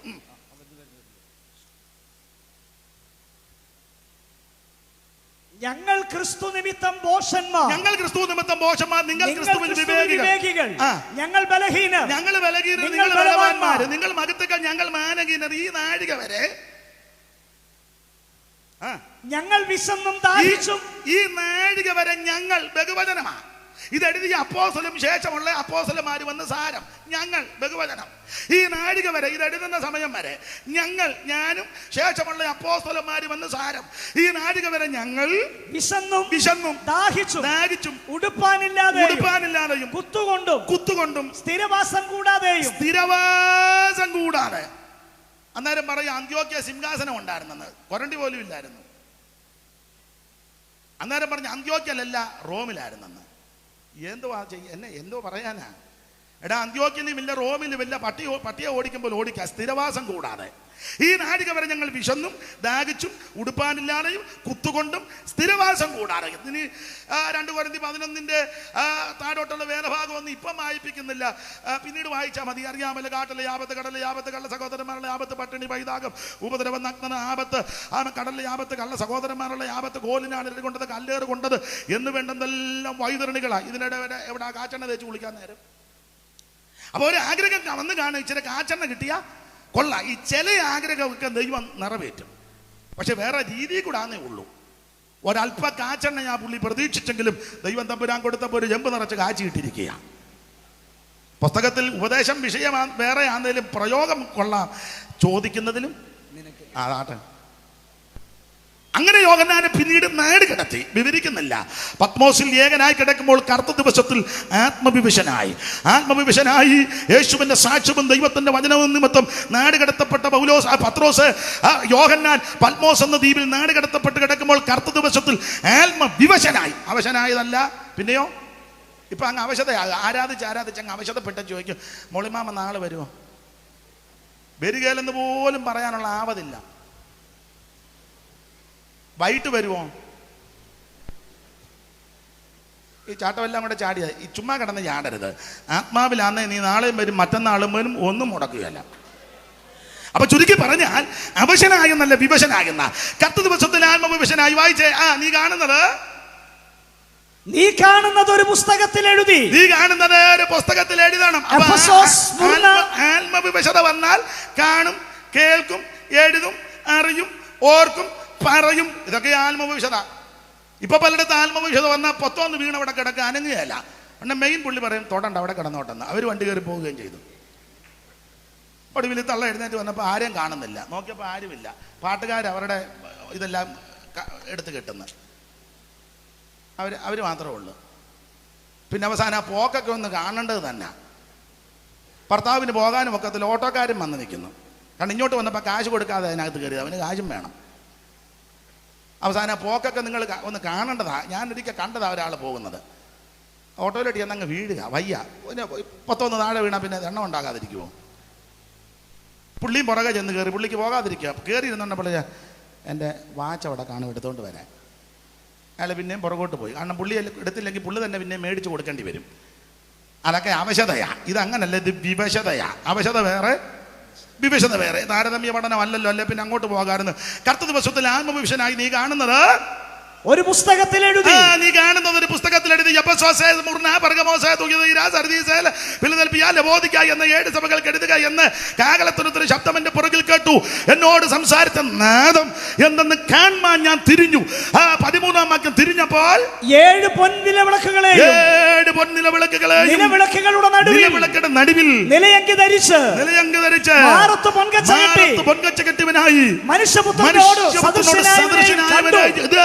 തേജസ്കരിക്കപ്പെട്ട യേശു ക്രിസ്തു ഇന്ന് രാത്രി ആ കർത്താവ് നമ്മുടെ നടുവിൽ വന്നിട്ടുണ്ട്.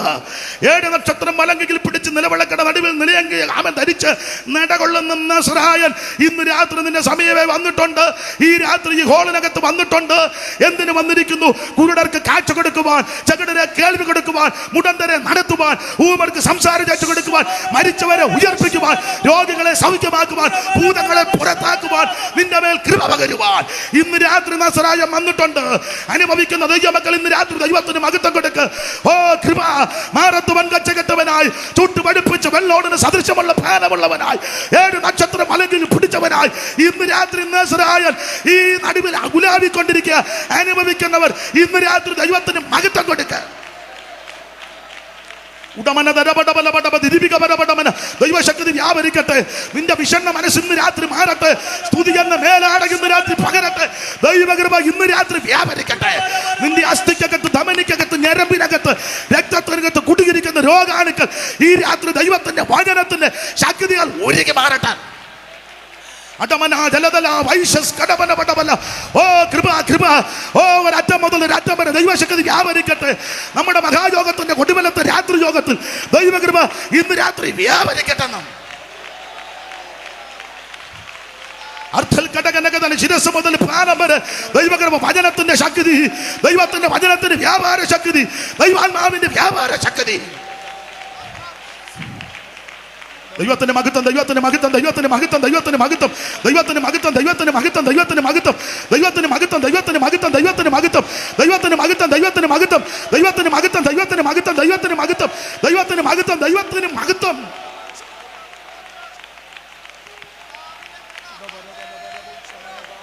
ഓ ദൈവകൃപ, ദൈവകൃപ, ദൈവകൃപ, ദൈവകൃപ, ദൈവകൃപ, ദൈവകൃപ, ദൈവകൃപ. ഓ ദൈവത്തിന്റെ മഹത്വം 2 3 പറയുന്ന നാമത്തിൽ എവിടെ കൂടിയാലും നടുവിൽ വരുമെന്ന് അരുളി ചെയ്ത നസറായന്റെ മഹത്വമുള്ള ശക്തി ഇന്ന് രാത്രി വെളിപ്പെടട്ടെ യേശുവിന്റെ നാമത്തിൽ.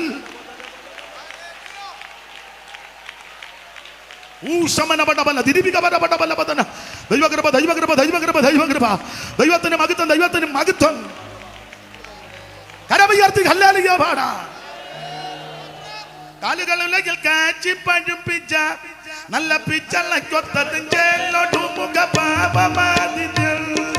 കാലുകൾ ഉലകിൽ കാച്ചി പഴുപ്പിച്ച നല്ല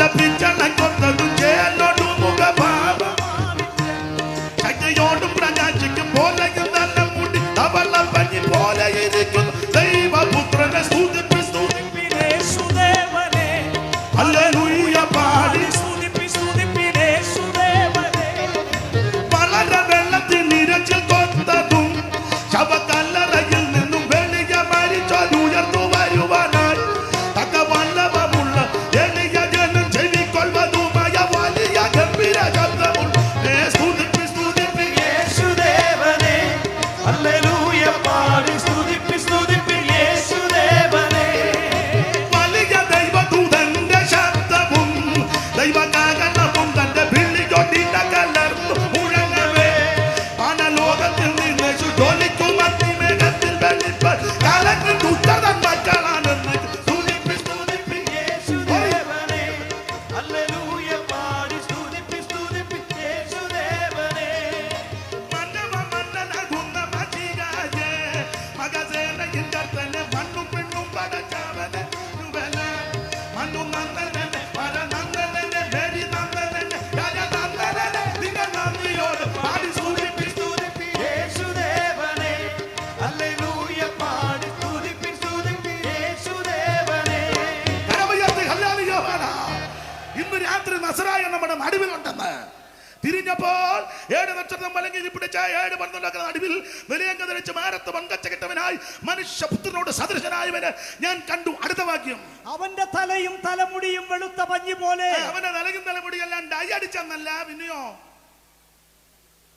വെളുത്ത പഞ്ഞി പോലെ.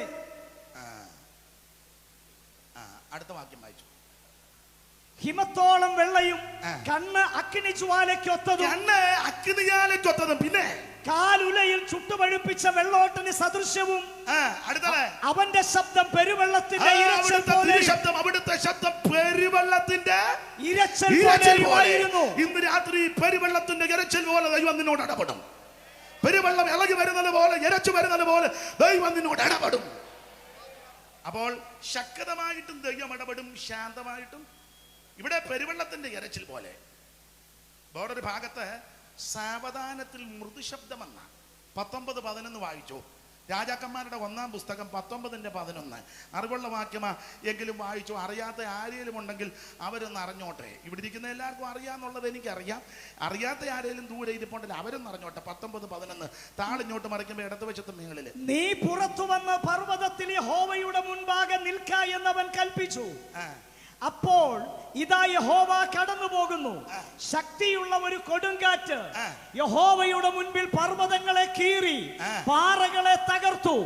എന്നാൽ കാറ്റിൽ യഹോവ ഇല്ലായിരുന്നു. കാറ്റിലൊന്നുമില്ലായിരുന്നു. പിന്നെ കാറ്റിന്റെ ശേഷം ഒരു ഭൂകമ്പം ഉണ്ടായി. ഒരു ഭൂകമ്പം. ഭൂകമ്പത്തിലും യഹോവ ഇല്ലായിരുന്നു. ഭൂകമ്പത്തിന്റെ ശേഷം ഒരു തീ. തീയിലും യഹോവ ഇല്ലായിരുന്നു. തീയുടെ ശേഷം എനിക്കൂടെ വിടവ് താന്ന്. കാറ്റ്, ഭൂകമ്പം, 3-ാമത് തീ. അവിടെ വായിക്കുന്ന തീ ദൈവം ഇല്ലായിരുന്നെന്ന്. അന്നേരം നമ്മൾ പറയും ആ തീ കത്തട്ടെന്ന്. ഏത് തീയാന്നുള്ളത് ചിന്തിച്ചോണം. സ്തോത്രം. തീക്കകത്തും ഇല്ലായിരുന്നെന്ന. അതവിടെ നിൽക്കട്ടെ, നമ്മുടെ വിഷയം അല്ലല്ലോ. വെറുതെ എന്തിനാ അസ്വസ്ഥത ഉണ്ടാക്കുന്നത്? അപ്പൊ ഇതിന് പുറകെ ഒരു തീയിലും ദൈവം ഇല്ലായിരുന്നു. അടുത്ത വാക്യം വായിക്കായി. തീയുടെ ശേഷം സാവധാനത്തിൽ ഒരു മൃദുസ്വരം. സാവധാനത്തിൽ ഒരു മൃദുസ്വരം. കണ്ടോ? വെളിപ്പാട് 14:15 പെരുവെള്ളത്തിന്റെ ഇരച്ചിൽ പോലുള്ള ശബ്ദം. ഇവിടെ വായിക്കുന്നത് സാവധാനത്തിൽ ഒരു മൃദുസ്വരം. അങ്ങനെയും ദൈവം ഇടപെടും. ഇയ്യോബിന്റെ പുസ്തകത്തിൽ വായിക്കുന്നത് ഒരു മന്ദസ്വരം എന്നാണ്. അതാ മന്ദസ്വരം. 26:14 വായിച്ച്. ഇയ്യോബ് 26:14. എന്നാൽ ഇവ അവന്റെ വഴിയുടെ അറ്റങ്ങളത്രേ, നാം അവനെ കുറിച്ച് ഒരു മന്ദസ്വരമേ കേട്ടിട്ടുള്ളൂ. അപ്പൊ ഇവിടെ മന്ദസ്വരം, വെളിപ്പാടിൽ പെരുവെള്ളത്തിന്റെ ഇരച്ചിൽ പോലുള്ള ശബ്ദം. രാജാക്കന്മാരുടെ 1-ാം പുസ്തകം 19:11-12 താഴോട്ട് പഠിക്കുമ്പോൾ അവൻ സാവധാനത്തിൽ മൃദുസ്വരം എന്ന് പറഞ്ഞാൽ ഏത് നിലയിലും ദൈവം നമ്മോട് ഇടപെടും. ശക്തമായിട്ടും ദൈവം ഇടപെടും, ശാന്തമായിട്ട് ഇടപെടും, സൗമ്യമായിട്ട് ഇടപെടും, സാവധാനത്തിൽ ഇടപെടും. മന്ദസ്വരമായി ദൈവം സംസാരിക്കും. അത് സ്വപ്നങ്ങളിൽ കൂടിയും ദർശനങ്ങളിൽ കൂടിയും വെളിപ്പാടുകളിൽ കൂടിയും വചനത്തിൽ കൂടിയൊക്കെ ദൈവം നമ്മോട് ഇടപെടും. ഇന്ന് രാത്രി ഏത് നിലയിൽ ദൈവം സംസാരിച്ചാൽ ഏറ്റെടുത്ത് അനുഗ്രഹിക്കാൻ ഒരു മനസ്സുണ്ടെങ്കിൽ, അനുസരിക്കാൻ മനസ്സുണ്ടെങ്കിൽ ദൈവം നമ്മെ അനുഗ്രഹിക്കും. നമ്മുടെ വിഷയത്ത് വരണം. യഹോവയുടെ ശബ്ദം മരുഭൂമിയെ നടുക്കുന്നു, യഹോവ കാദേശ് മരുവിനെ നടുക്കുന്നു. ഈ സങ്കീർത്തനത്തിലെ ഒട്ടുമിക്ക വാക്യങ്ങളും ആദരണീയരായ ദൈവദാസന്മാർക്കും ചില ദൈവമക്കൾക്കൊക്കെ മനപാഠമാണ്. കാരണം ഇതുപോലുള്ള കൺവെൻഷൻ യോഗങ്ങൾ നടക്കുമ്പോൾ അധ്യക്ഷൻ മുൻപോട്ട് വന്ന് പറയും, നമ്മുടെ ഈ മഹായോഗത്തിൻ്റെ അനുഗ്രഹത്തിന് 3 കർത്തൃദാസന്മാർ മുൻപോട്ട് വന്ന് പ്രാർത്ഥിക്കുന്നൊക്കെ ചില സ്ഥലങ്ങളിൽ സമയം നോക്കി പറയും. അപ്പോൾ അഭിഷിക്തന്മാരായ ദൈവദാസന്മാർ വന്ന് പരിജ്ഞാനത്തോടെ പ്രാർത്ഥിക്കുന്നത് കേട്ടിട്ടുണ്ട്. അപ്പോൾ 1-2 വാചകം. കർത്താവെ, കാലാവസ്ഥ അനുകൂലമാക്കി മൈക്ക്, ലൈറ്റ്, സൗണ്ട് എല്ലാം സുഗമമായി പ്രവർത്തിക്കുന്നു. പിന്നെയും നിന്റെ കൃപ ചൊരിയണം. ഇന്ന് രാത്രി നിന്റെ ദാസനെ ഉപയോഗിക്കണം, ശക്തമായിട്ട് ഇടപെടണം. അവിടുത്തെ ശബ്ദം ഞങ്ങളെ കേൾപ്പിക്കണമേ. വടക്കിനോട് തരികാന്നും തെക്കിനോട് തടുത്തു വെക്കാൻ അരുളി ചെയ്ത ദൈവത്തിന്റെ ആത്മാവ് ഇന്ന് രാത്രി ഇടപെട്ട് നിന്റെ ശബ്ദം കേൾപ്പിക്കണം. മരത്തിന്റെ തോലിരിക്കുന്ന ശബ്ദം, മാൻപേടകളെ പ്രസവിക്കുമാറാക്കുന്ന ശബ്ദം, മരുഭൂമിയെ നടുക്കുന്ന ശബ്ദം, കാദേശ് മരുഭൂമിയെ നടുക്കിയ ശബ്ദം ഞങ്ങളോട് ഇടപെടണമെന്നൊക്കെ സന്ദർഭോചിതമായിട്ട് ഉച്ചസ്ഥരം പ്രാർത്ഥിക്കുന്ന കേട്ടിട്ടുണ്ട്. അപ്പം ഞാൻ പറയാറുണ്ട്, കാദേശ് മരുഭൂമിയെ നടുക്കിയ ശബ്ദം. പലരും പ്രാർത്ഥിക്കുന്നെങ്കിലും കഥയറിയാതാണ് പ്രാർത്ഥിക്കുന്നത്. കാദേശിനെ നടുക്കിയ ശബ്ദം ഞങ്ങളെ കേൾപ്പിക്കണം. അതെന്താ കാരണമെന്ന് ചോദിച്ചാൽ മിക്കവാറും ഇനി അത് പറഞ്ഞ് പ്രാർത്ഥിക്കുകയല്ല. പ്രാർത്ഥന മുടക്കാമെന്ന ആളല്ല ആ വാക്യം. അപ്പൊ ഇന്ന് രാത്രി കമ്പിവാചകം പോലെ ചിന്തിക്കുക. കാദേശ് മരുഭൂമിയെ നടുക്കിയ ശബ്ദമാണ് ദൈവത്തിന്റെ ശബ്ദം.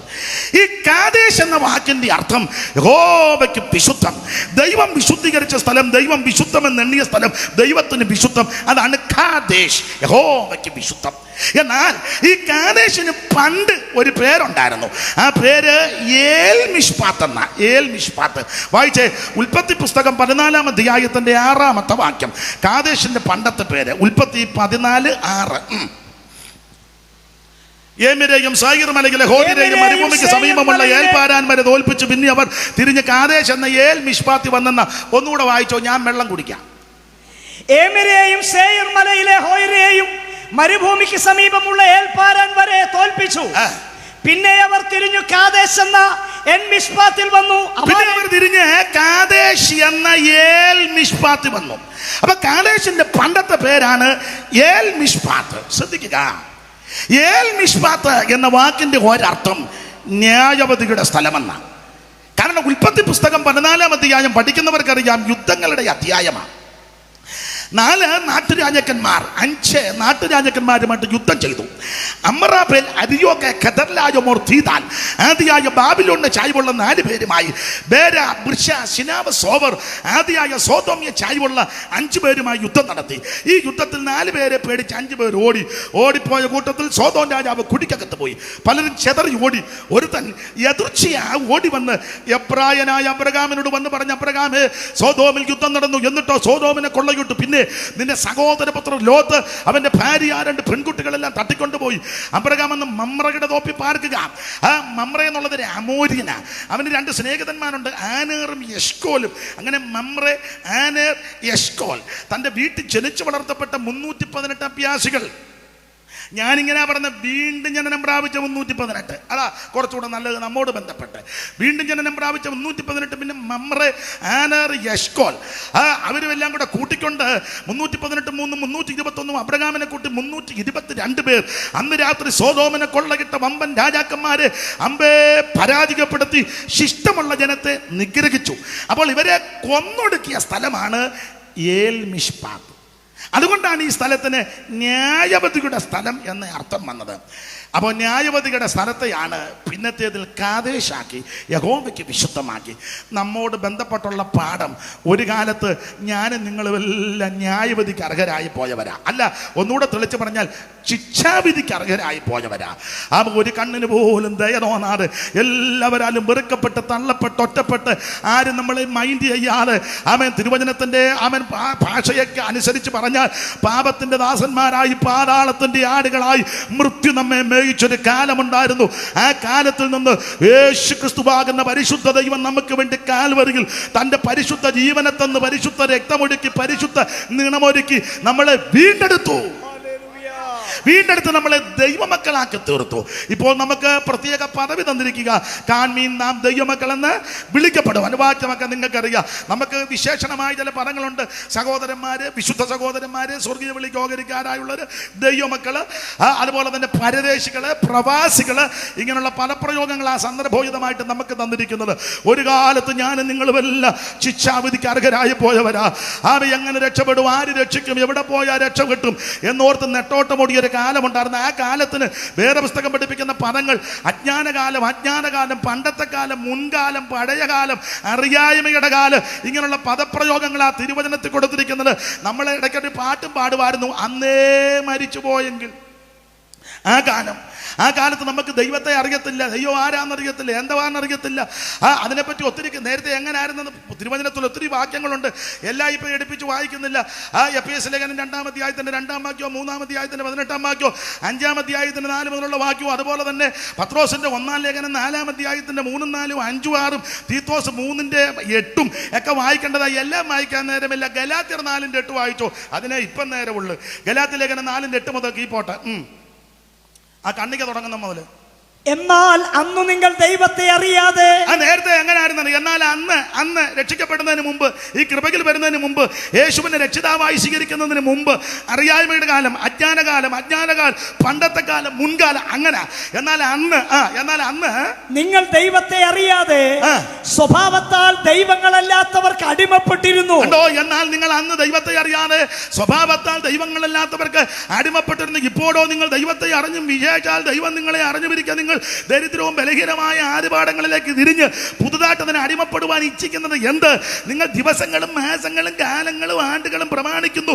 ഞാൻ നിങ്ങൾക്ക് വേണ്ടി അധ്വാനിച്ചത് വെറുതെ ആയിപ്പോയോ എന്ന് ഭയപ്പെടുന്നെന്നാണ്. എല്ലാ ഭാഗവും എടുക്കുന്നില്ല. ആ ഭാഗത്ത് കണ്ടോ? എന്നാൽ അന്ന് രക്ഷിക്കപ്പെടുന്നതിന് മുമ്പ് നിങ്ങൾ ദൈവത്തെ അറിയാതെ എന്ന് പറഞ്ഞാൽ സത്യദൈവത്തെ അറിയാതെ. നമ്മളൊക്കെ നേരത്തെ ദൈവത്തെ വിളിക്കുന്നവരാ, അല്ലയോ? പള്ളിയിൽ പോകുന്നവരെല്ലാം ദൈവത്തെ വിളിക്കുക. പള്ളി ചെന്ന് എൻ്റെ വിജയം എന്നാണ് വിളിക്കുന്നത്, ദൈവത്തെയാ വിളിക്കുന്നത്. അമ്പലത്തിൽ പോകുന്ന മാന്യ സഹോദരന്മാരുണ്ട് ക്ഷേത്രങ്ങളിൽ, അവരും ദൈവത്തെ വിളിച്ചാ പോകുന്നത്, ഇല്ലേ ജോഡി? മുസ്ലിം സഹോദരന്മാർ അവരും ദൈവത്തെ, രീതിയും ട്യൂണുമൊക്കെ വേറെയാണെന്നില്ല, അവരെ ആത്മാർത്ഥമായിട്ട് ദൈവത്തെയായി വിളിക്കുന്നത്. നമ്മളുമൊക്കെ അങ്ങനെയാ പോയത്. പണ്ട് അമ്പലത്തിൽ പോകുന്ന സമയത്ത് പാടെ ചൊല്ലാറുണ്ട്, ഇപ്പോഴും ചിലർ ചൊല്ലും, അറിയാം. മലയ്ക്ക് പോകുന്ന സഹോദരന്മാരും ദൈവത്തെ വിളിച്ചായി പോകുന്നത്. അയ്യനെ നിനച്ചെന്നു വിളിച്ചുടൻ പയ്യ നേരം പുലേരിന്റെ ജാന്തരെ ചൊവ്വിനോടെ തിരിച്ചു വടക്കോട്ട് ദൈവമായുള്ള ഒരയ്യപ്പാകിമ, അങ്ങനെ ചൊല്ലുന്നത്. അപ്പൊ അവരും ദൈവത്തെയാ വിളിക്കുന്നത്. ക്ഷേത്രങ്ങളിൽ പോകുന്നവരും ദൈവത്തെ വിളിക്കുന്നവരാ, പള്ളിയിൽ പോകുന്നവരും ദൈവത്തെയാ വിളിക്കുന്നത്, മോസ്കിൽ പോയി നിസ്കരിക്കുന്നവർ അവരും ദൈവത്തെയാ വിളിക്കുന്നത്. നമ്മളുമൊക്കെ അങ്ങനെ നേരത്തെ. പക്ഷേ ഏത് ദൈവമാ, സത്യദൈവം ഏതാണെന്ന് നമുക്ക് ഒരു കാലത്ത് അറിയത്തില്ലായിരുന്നു. സ്തോത്രം. അത് ഈ കൃപയിൽ വന്നപ്പോൾ മനസ്സിലായി. ഏക സത്യ നിത്യദൈവമായ യേശു ക്രിസ്തു. പൗലോസിന്റെ ഭാഷയിൽ പറയുക, മഹാദൈവവും നമ്മുടെ രക്ഷിതാവുമാകുന്ന യേശു ക്രിസ്തു. മുമ്പേ ഓർപ്പിച്ചല്ലോ വാക്യം, തീത്തോസ് 2:11 മുതൽ ആ സകല മനുഷ്യർക്കും രക്ഷാകരമായ ദൈവകൃപ കുതിച്ചുവല്ലോ, നാം ഭാഗ്യകരമായ പ്രത്യാശ. സോമൻ പാസ്റ്റർ എവിടെ പോവുക?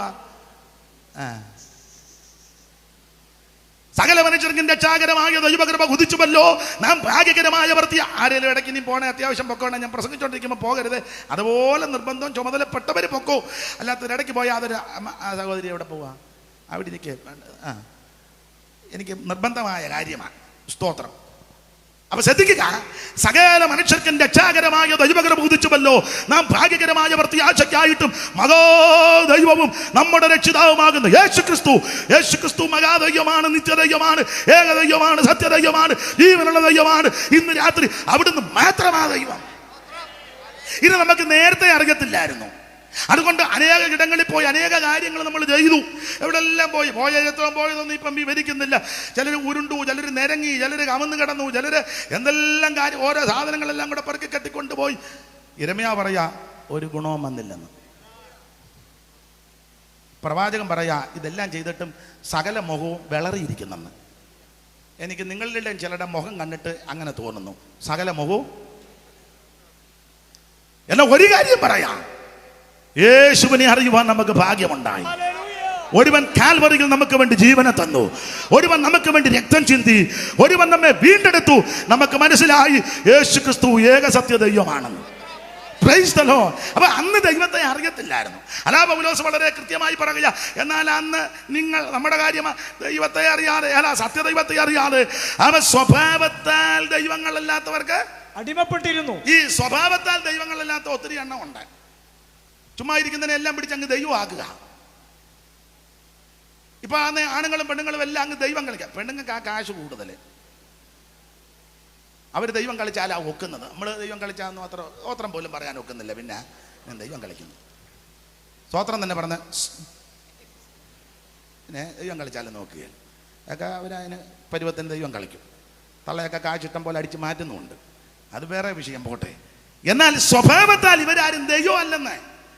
അതിനാ ഇന്നാള് പരസ്യം കണ്ടില്ലയോ, ദൈവത്തിന് ശ്വാസം മുട്ടലാണെന്ന്. പിന്നീട് കോവിഡും വന്നു ദൈവത്തിന്. അതുകൊണ്ട് ദൈവം ഇപ്പം ആരെയും ദർശിക്കുന്നില്ല. പിന്നീട് ചോദിച്ചു ദൈവം എന്തിയാ, ദൈവം ഐസിയുലായെന്ന് പറഞ്ഞു. ആയിക്കോട്ടെ. പണ്ടൊരു ദൈവത്തെ പറ്റി പറഞ്ഞു, വെന്റിലേറ്റർ ഇല്ല, അതെടുത്താൽ ദൈവം മിക്കവാറും പോകാൻ. എവിടാന്നൊന്നും ചോദിക്കരുതേ. സ്തോത്രം. സ്വഭാവത്താൽ ഇവരാരും ദൈവം അല്ല. എടാ, ഒരുവൻ ദൈവം കളിച്ചാൽ അതിന് കുറച്ച് ക്വാളിറ്റി ഉണ്ട്. ഒന്ന്, ദൈവം കളിക്കാൻ സർവജ്ഞാനി ആയിരിക്കണം, സർവശക്തനായിരിക്കണം, സർവവ്യാപിയായിരിക്കണം, സർവത്തെയും നിർമ്മിച്ചവനായിരിക്കണം, സർവത്തെയും നിയന്ത്രിക്കുന്നവനായിരിക്കണം, സർവത്തിന്റെ മേലെ അധികാരമുള്ളവനായിരിക്കണം. അവിടുന്ന് ആ ദൈവം. ഞാൻ എപ്പോഴും ചൊല്ലാറുണ്ട്, സാറ് കൊടുത്ത പ്രയോഗമാ, സകല ലോകങ്ങൾക്കും അധികാരണം ഇവൻ. ദൈവത്തെ പറ്റിയാ. അതിന് മാത്രമല്ല, ഇതിനും വേണം. സകല ലോകങ്ങൾക്കും അധികാരണം ഇവൻ. ദൈവമാണ്. കാണുന്ന ലോകത്തിനല്ല കാരണഭൂതനായവൻ അവിടുന്നാണ്. ഹൈന്ദവ പുരാണം പഠിപ്പിക്കുന്ന ഈ 14 ലോകമുണ്ടെന്ന. മേളിലും താഴെയായിട്ട് അതലം വിതലം നിതലം സുതലം ഇങ്ങനെ മേളും കീഴിയായിട്ട് ഈ 14 ഉണ്ടെന്ന. 14 20 ആയിക്കോട്ടെ, നമ്മളിപ്പോൾ ഉടക്കം ഉണ്ടാക്കണ്ട. എത്രയുണ്ടേലും കൊള്ള സാറിന്റെ ഭാഷ്യമ. സകല ലോകങ്ങൾക്കും അധികാരണം ഇവൻ, സകല ഭൂതങ്ങൾക്കും ആകാരപ്രദനിവൻ, സകല ദേവവൃന്ദമാന്തിതപദാംബുജൻ, സകല നിഷ്കലത്വം പേറുന്ന പെരിയവൻ, ആഗമാകാരന്മാരിലാദിമൻ മോദതും സർവാഗമ പൊരുളാകും ഈ പരാശക്തിക്ക് ഏലൊന്നോര പ്രിയമം. അത് തിയോളജിയന്മാർക്ക് ഞാൻ പറയുന്ന കാര്യം പിടികിട്ടും. ഏലൊന്നോര പ്രിയമാ സ്തോത്രം മനസ്സിലാകുന്നുണ്ടല്ലോ. ഏലൊന്നോര പ്രിയമാം നാമമോദിയത് മൂലവസ്തുമാം നാഥനുപദേശിച്ചിതല്ലോ. ഇലോകി ശദ്ധായി യു യലോകി അഡോണായി വിലോപമെന്യേ യാഗ്വേ യഹോവ യാഗെന്നല്ല മോശീയ ഗ്രന്ഥങ്ങളിൽ പറഞ്ഞിട്ടുള്ള നാമം ഈ ജനാൽ പ്രകടിതമെന്നേ വേണ്ടു. കൂടെ വിഗ്രഹനായിട്ടെങ്കിലും വർദ്ധിക്കലും കൂടസ്ഥൻ നിജാശകനാത്മാവെന്നിവ രണ്ടും കാലാനുസാരം പ്രകടീകരിച്ചിടും. പുഷ്പകാലത്ത് കളകണ്ഠം കളകൂചിതം പോലെ അല്ലായെങ്കിൽ അതീഹനെ മാനുഷരറിയെന്നാൽ ഇവൻ അഗാധത്തിൽ തന്നല്ലോ. പ്രപഞ്ചത്തിന്റെ മൂലഗന്ധത്തെ കണ്ടെത്തുവാൻ പ്രപഞ്ചവാസികൾക്ക് കഴിവില്ല. ഇപ്പോഴും തപ്പി കിടക്കുക ഇതെങ്ങനെ ഉണ്ടായത്, ഇപ്പോഴും തപ്പി നടക്കുകയാണ് ഇതെങ്ങനെയാ ഉണ്ടാക്കിയത്. എടാ ഉണ്ടാക്കിയവൻ മുകളിലുണ്ടെന്ന്. ഉണ്ടാകട്ടെന്ന വാക്കിലല്ലയോ സകലത് ഉളവായത്. പ്രപഞ്ചത്തിന്റെ മൂലഗന്ധത്തെ കണ്ടെത്തുവാൻ പ്രപഞ്ചവാദികൾക്ക് കഴിവില്ലായ മൂലം സ്വയമകത്തത്വ ബോധനം നടത്തുവാൻ ഈ ഉലകങ്ങൾ ദൈവമയൽപ്പൂ നിജാത്മാനം കാശിന് കൊള്ളാതുള്ള കരത്തിൻ താടിയല്ലാൽ നാസറായൊരു ശിംശോൻ 1000 ഫെലിസ്ത്യരക്കാജനീ തന്നിൽ കിടന്ന് വീഴ്ത്തുവാൻ കഴിഞ്ഞെങ്കിൽ ഈഹനെ നിനക്കെന്നാൽ ദുശകമെന്തെന്നുള്ളൂ. സപ്തവർണ്ണങ്ങളുടെ മിശ്രണമായുള്ളൊരു തപ്തതപ്തിയും കിരണങ്ങളാൽ കാർമേഘവും ചിത്രവർണ്ണോജ്വലമാൻ ചാപമായി തീരുമെങ്കിൽ ഉത്തമ നിൻ ദീപ്തിയാൽ എൻ ബുദ്ധി ശോഭിക്കില്ലേ. മോശകിന്നാവിനെ നീ പ്രവർത്തിച്ചമമാക്കി സ്വേഷയം കഴുതയെ കൊണ്ട് നീ പറയിച്ചു. ദാശരെ പ്രഭാഷണ പടുക്കളാക്കി തീർത്തു. മോശയുടെ നാവിനെ പ്രവർത്തിക്ഷമമാക്കി. ബിക്കുവൊക്കെ ആയിരുന്നു ജനിച്ചപ്പോഴല്ല. നാളെ ഒരാൾ പറഞ്ഞ് കല്യാണം കഴിഞ്ഞ പിന്നെ ആയിരുന്നെന്നാ. ഏതാണ്ട് ശരിയാകാനാ സാധ്യത. ആയിക്കോട്ടെ അല്ലേ നമ്മൾ പറഞ്ഞ അയ്യോ ബേച്ചനെ കല്യാണം കഴിക്കുന്നതിന് മുന്നേ എല്ലാവരോടും വർത്താനം പറയുകയൊക്കെ ചെയ്യുമായിരുന്നു. ഇപ്പം സഹായത്തിന് താമസിച്ചേ വരുവുള്ളൂ. ആശീർവാദത്തിന് മുന്നേ പോവുകയും ചെയ്യും. മിണ്ടുന്ന ഒന്നുമില്ല. ബേച്ചൻ്റെ കാര്യം എല്ലാവരും അല്ലേ. അപ്പോൾ പുള്ളി അങ്ങനെ വിക്കായെന്ന ആയിക്കോട്ടെ. ആ വിക്കുള്ള മോശയെ പ്രവർത്തിക്ഷമമാക്കി നാവിനെ. മോശയിൻ നാവിനെ നീ പ്രവർത്തിക്ഷമമാക്കി സ്വാശയം കഴുതയെ കൊണ്ട് നീ പറയിച്ചു. ഉരിയാട കഴുത അന്നേരം നല്ല ക്ലിയർ ആയിട്ടല്ലേ പറഞ്ഞേ. സ്വാശയം കഴുതയെ കൊണ്ട് നീ പറയിച്ചു. ദാശരെ പ്രഭാഷണപ്പെടുകളായി. ദാശർ എന്ന വാക്കിന്റെ അർത്ഥം ധീവരര് മുക്കുവർ. അതാ ദാശർ. ഷായാന്ന് സായല്ല. ദാശർ മുക്കുവർ ധീവരര്. ദാശരെ പ്രഭാഷണ പടുക്കളാക്കി തീർത്തു. അയ്യോ മീൻ പിടിച്ച് നടന്നവന്റെ മേലൊക്കെ അഭിഷേകം അങ്ങോട്ട് വ്യാപരിച്ചു. ദൈവകൃപ ചൊരിഞ്ഞപ്പോൾ ഒറ്റ പ്രസംഗം 3000 അകത്ത് കയറി. നടന്നു പോയാൽ നെടല് തട്ടി അന്നേരം രോഗി സൗഖ്യമാണ്. നമ്മൾ ഉരുട്ടിക്കുട്ടി പിടിച്ചാൽ പോലും ഒരിടം സൗഖ്യമാകുകയല്ല. നേടലടിച്ചാൽ സൗഖ്യമാണെന്ന്. ദാശരെ പ്രഭാഷണ പടുക്കളാക്കി തീർത്തു. മോശമായി ഒന്നുമില്ല നിന്നുടെ കരം ചേർന്നാൽ. നമസ്തേ ദേവദേവ നമസ്തേ വിശ്വവന്ധ്യ നമസ്തേ ദേവദേവ നദജന പാലന പാരായണ. കൊല്ലാൻ നേരമില്ല. ഇത് ഞാൻ എഴുതിയതല്ല, സൈമൺ സാറിന്റെ വരികളാണ്.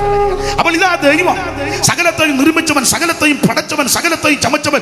അവിടെ അനാദിയായി ശ്വാസനമായി നമ്മുടെ ദൈവമാ. 90 സങ്കീർത്തനം മനപ്പാടമല്ലേ. കർത്താവ് നീ തലമുറയായി ഞങ്ങളുടെ സങ്കേതമായിരിക്കുന്നു. പർവ്വതങ്ങൾ ഉണ്ടായതിനും നീ ഭൂമിയായി ഭൂമണ്ഡലത്തെ നിർമ്മിച്ചതിന് മുമ്പ് നീ അനാദിയായി ശ്വാസനമായി നമ്മുടെ ദൈവമാ. ഈ ആയുസ് നമുക്ക് ലഭിച്ച ഏറ്റവും വലിയ ഭാഗ്യം സത്യദൈവമായ നിത്യദൈവമായ ഏകദൈവമായ യേശുവിനെ അറിയുവാനും ആരാധിക്കുവാനും. എന്റെ സഹപടന്മാരോട് പറയട്ടെ, ആ കർത്താവിനെ ശുശ്രൂഷിപ്പാൻ ഇടയായതാ ഏറ്റവും വലിയ ഭാഗ്യം. ഇതിനപ്പുറം ഒരു ഭാഗ്യമൊന്നുമില്ല. ഞാൻ ഓരോ ശുശ്രൂഷയ്ക്ക് നിൽക്കുമ്പോൾ എപ്പോഴും പറയും, എൻ്റെ ഉള്ളം തുടിക്കാനുള്ളതിൻ്റെ ഒരു കാരണം പറയാ. എന്നേക്കാൾ കഴിവുള്ള ജ്ഞാനസമ്പൂർണ്ണനും സൗന്ദര്യ സമ്പൂർണ്ണനും കരുത്തും ബലവും കഴിവും മിടുക്കും വൈഡൂര്യം മാണിക്കും നഗവരണിയും ഉക്ഷരാകി എന്ന് വേണ്ട ഈ രക്തങ്ങളാൽ നിർമ്മിക്കപ്പെട്ട ശക്തിയുള്ള ബലമുള്ള ജ്ഞാനമുള്ള അറിവുള്ള സൗന്ദര്യമുള്ള ദൂതന്മാർ ഈ ശുശ്രൂഷ ചെയ്യുവാൻ ആഗ്രഹിച്ചു. ദൈവം അനുവദിച്ചില്ല. ജ്ഞാനമില്ലാത്ത കഴിവില്ലാത്ത ബലമില്ലാത്ത കൃപ യാതൊരു കഴിവില്ലാത്ത ക്വാളിറ്റി ഇല്ലാത്ത സൗന്ദര്യമില്ലാത്ത ഭോഷനാകുന്ന ദാസനാകുന്ന എന്നെ ഈ മഹത്വമുള്ള ശുശ്രൂഷയ്ക്കായി ദൈവം നിർത്തിയതോർത്ത് ഇന്ന് രാത്രി ദൈവത്തെ സ്തുതിക്കുക. നിങ്ങൾക്കും അങ്ങനെ തന്നെ പറയാ. ഈ ശുശ്രൂഷയ്ക്ക് ദൈവം നമ്മെ ആക്കി, ദൈവം നമ്മെ തെരഞ്ഞെടുത്തി. അവൻ ഞങ്ങളെ പുതിയ നിയമത്തിന്റെ ശുശ്രൂഷകന്മാർ ആയതല്ല, ദൈവം നമ്മെ ആക്കിയതാ. ഓർത്തോർത്ത് ദൈവത്തിന് സ്തോത്രം പറ. കയ്യും കെട്ടി വായും പൂട്ടിയിരിക്കാതെ ദൈവത്തെ മഹത്വപ്പെടുത്ത്. സ്തോത്രം. ഞാൻ കൗൺസിലാ, സെന്ററാ, അവൻ പ്രസിഡന്റാ, നല്ല വിഷയം. ദൈവത്തെ മഹത്വപ്പെടുത്ത്. അവൻ ഞാൻ കാശുള്ളവനാ, മിടുക്കനാ, സൗന്ദര്യം, അതൊന്നുമല്ല ഇവിടുത്തെ വിഷയം. സകലരും ദൈവത്തെ മഹത്വപ്പെടുത്ത്. ഈ മഹത്വമുള്ള ശുശ്രൂഷയ്ക്ക് ദൈവം നമ്മെ ആക്കി തീർത്തല്ലോ. ഓർത്തോർത്ത് ദൈവത്തിന് മഹത്വം കൊടുക്ക. അവിടുന്ന് സർവജ്ഞനായ ദൈവം, സർവശക്തനായ ദൈവം, ആ ദൈവത്തെ ഭജിക്കുവാൻ ദൈവം നമുക്ക് ഭാഗ്യം നൽകി. അപ്പൊ ആട്ടെ, ഓടിച്ചു പോക. ഈ കാലേശ് എന്ന വാക്കിനേർത്ത് യഹോവയ്ക്ക് വിശുദ്ധം. അങ്ങനെയുള്ള ഈ കാദേശം നടുങ്ങി. എന്തുവാ ഈ കാദേശം നടുങ്ങാൻ കാരണം? ഒന്ന് രണ്ട് കാര്യങ്ങൾ കമ്പിവാചകം പോലെ നമുക്ക് ചിന്തിക്കാം. ഈ കാലേശ് എന്ന് പഠിക്കുമ്പോൾ കനാൻ ദേശത്തോട് ഏറ്റവും അടുത്ത് കിടന്ന സ്ഥലങ്ങളിൽ ഒന്നായിരുന്നു കാദേശ്. ഒരു വാക്യം വായിച്ച ആവർത്തന പുസ്തകം 2-ാം അധ്യായത്തിന്റെ 13-14.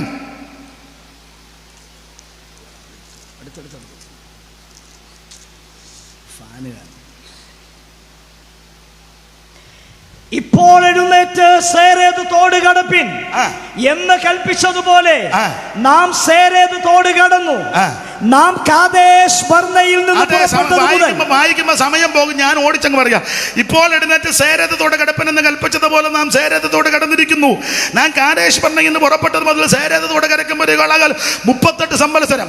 അതിനിടയിൽ യോദ്ധാക്കളാകുന്ന തലമുറയൊക്കെയും യഹോവ അവരോട് സത്യം ചെയ്തതുപോലെ പാളയത്തിൽ നിന്ന് മുടിഞ്ഞു പോയെന്ന് അവിടുത്തെ പദം പറയാതിരിക്കാനൊക്കത്തില്ല.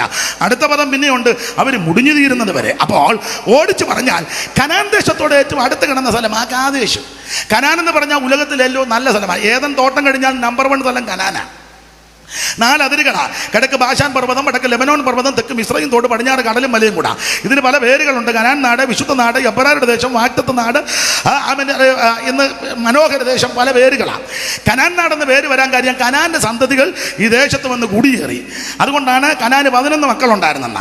ആ 11 കൂടെ വന്ന് കുടിയേറിയത് കൊണ്ട് ഈ ദേശം പിന്നെ പിൽക്കാലത്ത് കനാൻ ദേശം എന്നറിയപ്പെട്ടു. നോഹയുടെ മക്കളാന്ന്, കൊച്ചുമക്കളാന്നല്ലോ കനാന്യരും ഫെലിസ്തീനും എല്ലാം നോഹയുടെ കൊച്ചുമക്കളാണ്. നോഹയ്ക്ക് 3 മക്കൾ നമുക്കറിയാം. ഷേമ്, ഹാമ്, യാമത്ത്. അതിൽ ഷേമിന്റെ വംശത്തിൽപ്പെട്ടതാണ് അബ്രഹാം. ഹാമിന്റെ വംശത്തിൽപ്പെട്ടതാണ് കനാന്യരും ഫെലിസ്തീനും. വായിക്കാമെങ്കിൽ സ്പീഡ് വായിക്കാമോ? ഉൽപ്പത്തി പുസ്തകം 10:1, 10:6, 10:13, 14, 15, 11, 10, 10, 12, 14, 16, 18, 20, 22, 24, 26, 27. ആദ്യം 10:1 വായിക്കും. ചടിയടാന്ന് വായിക്കും.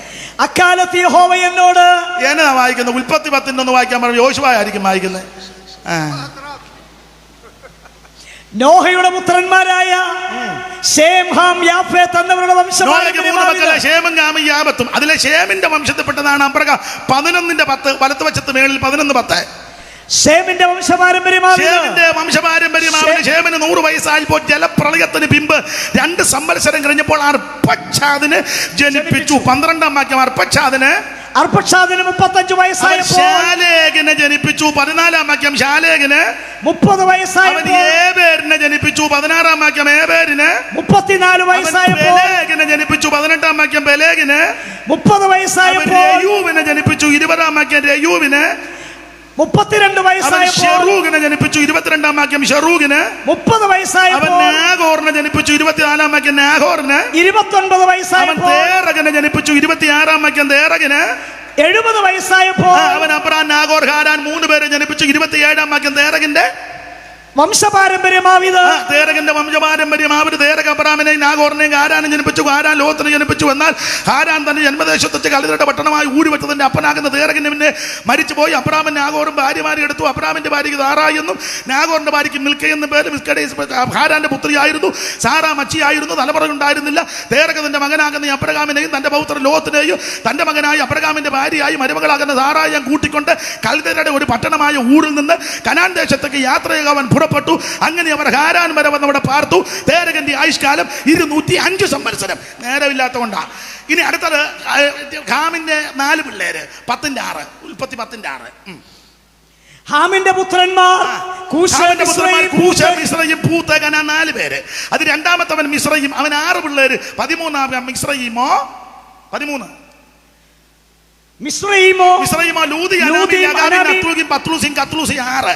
ഇനി 15-ാം വാക്യം കനാന്റെ പിള്ളേര് 11. അടുത്ത വാക്യം വായിച്ചേ. കനാൻ തന്റെ ആദിജാതനായ സീദോൻ, ഹേത്ത്, യെബൂസ്, അപ്പൊ ശ്രദ്ധിച്ചേ, നേരമില്ല. അപ്പോൾ ഇതാണ് കനാന്യ ചരിത്രം. ഇവര് കനാൻ ദേശം എന്ന് കൈയടക്കി ഇവരുടെ പേരിനാൽ ഈ ദേശം അറിയപ്പെട്ടു. ശ്രദ്ധിക്കുക, സുന്ദര സുരബലമായ നല്ല ദേശമായിരുന്നു കനാൻ ദേശം. കനാന്റെ പ്രത്യേകത ഒത്തിരി ഉണ്ട്, എല്ലാം വിസ്തരിക്കാൻ നേരമില്ല. പുറപ്പാട് പുസ്തകം 3-ാം അധ്യായത്തിന്റെ 7-ാമത്തെ വാക്യവും ആവർത്തന പുസ്തകം 11-ാം അധ്യായത്തിന്റെ 10, 11, 12, 106-ാം സങ്കീർത്തനത്തിന്റെ 23-ാം വാക്യവും ആവർത്തന പുസ്തകം 8-ാം അധ്യായത്തിന്റെ 7 മുതൽ താഴോട്ടമൊക്കെ പഠിക്കുമ്പോൾ സുന്ദര സുരബലമായ ദേശം എല്ലാം പറയുന്നില്ല. ആവർത്തന 8-ന്റെ 7 മുതൽ വായിച്ചേ. ആവർത്തന 8:7. നിന്റെ ദൈവമായ യഹോവ നല്ലൊരു ദേശത്തേക്കല്ലോ നിന്നെ കൊണ്ടുപോകുന്നത്. അത് താഴ്വരയിൽ നിന്നും മലയിൽ നിന്നും പുറപ്പെടുന്ന നീരൊഴുക്കുകൾ, ഉറവകളുടെ തടാകങ്ങളുമുള്ള ദേശം, ഗോതമ്പ്, യവവും മുന്തിരി അത്തിയുമുള്ള ദേശം, ഒലിവ് വൃക്ഷവും തേനുമുള്ള ദേശം, സുഭിക്ഷമായിട്ട് ഉപജീവനം കഴിക്കാവുന്നതും ഒന്നിനും കുറവില്ലാത്തതുമായ ദേശം, കല്ല് ഇരുമ്പായിരിക്കുന്നതും മലയിൽ നിന്ന് താമ്രം വെട്ടിയെടുക്കുന്നതുമായ ദേശം. പിന്നെ നീ പ്രാപിക്കുമ്പോൾ നിന്റെ ദൈവമായ യഹോവ തന്നിരിക്കുന്ന നല്ല ദേശത്തെ കുറിച്ച് നീ അവന് സ്തോത്രം ചെയ്യണം. 50 വർഷം ഈ സഭയെ ഈ സെന്ററിനെ ദൈവം നടത്തി, സ്തോത്രം ചെയ്യണം. 77 വയസ്സ് ദൈവം നടത്തി, സ്തോത്രം ചെയ്തല്ലോ, വീണ്ടും വീണ്ടും സ്തോത്രം ചെയ്യണം. നമ്മേക്കാ മിടുക്കന്മാർ മാറ്റപ്പെട്ടപ്പോൾ ഇന്ന് രാത്രിയും ഇവിടെ വരുവാനും ഇരിക്കുവാൻ ഇടയാക്കുന്നതിന് സ്തോത്രം ചെയ്യണം. നീ ഭക്ഷിച്ച് തൃപ്തി പ്രാപിക്കുമ്പോൾ നിന്റെ ദൈവമായ യഹോവ നിനക്ക് തന്നിരിക്കുന്ന ഈ നല്ല ദേശത്തെ കുറിച്ച് നീ അവന് സ്തോത്രം ചെയ്യാം.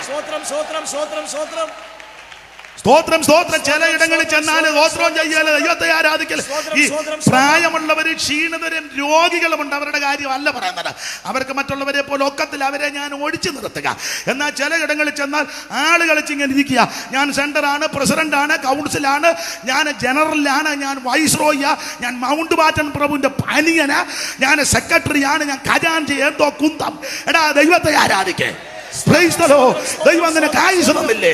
ദൈവം നിനക്ക് ആരോഗ്യം തന്നില്ലേ? ദൈവം നിനക്ക് ബലം തന്നില്ലേ? ഇന്ന് രാത്രി നിങ്ങൾ എന്തുവാ പറയുന്നത്? ദൈവത്തെ സ്തുതിക്കേ.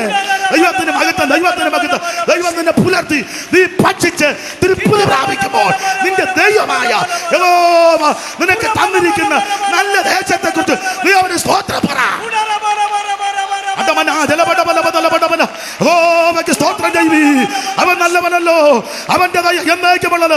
ഏകനായി മഹാത്ഭുതങ്ങളെ പ്രവർത്തിക്കുന്നവൻ അവൻ നല്ലവനല്ലോ, അവന്റെ ദയ എന്നേക്കുമുള്ളത്. നമ്മുടെ താഴ്ചയിൽ നമ്മെ ഓർത്തവൻ അവൻ നല്ലവനല്ലോ, അവന്റെ ദയ എന്നേക്കുമുള്ളത്. ദൈവത്തിന് സ്തോത്രം ചെയ്വി.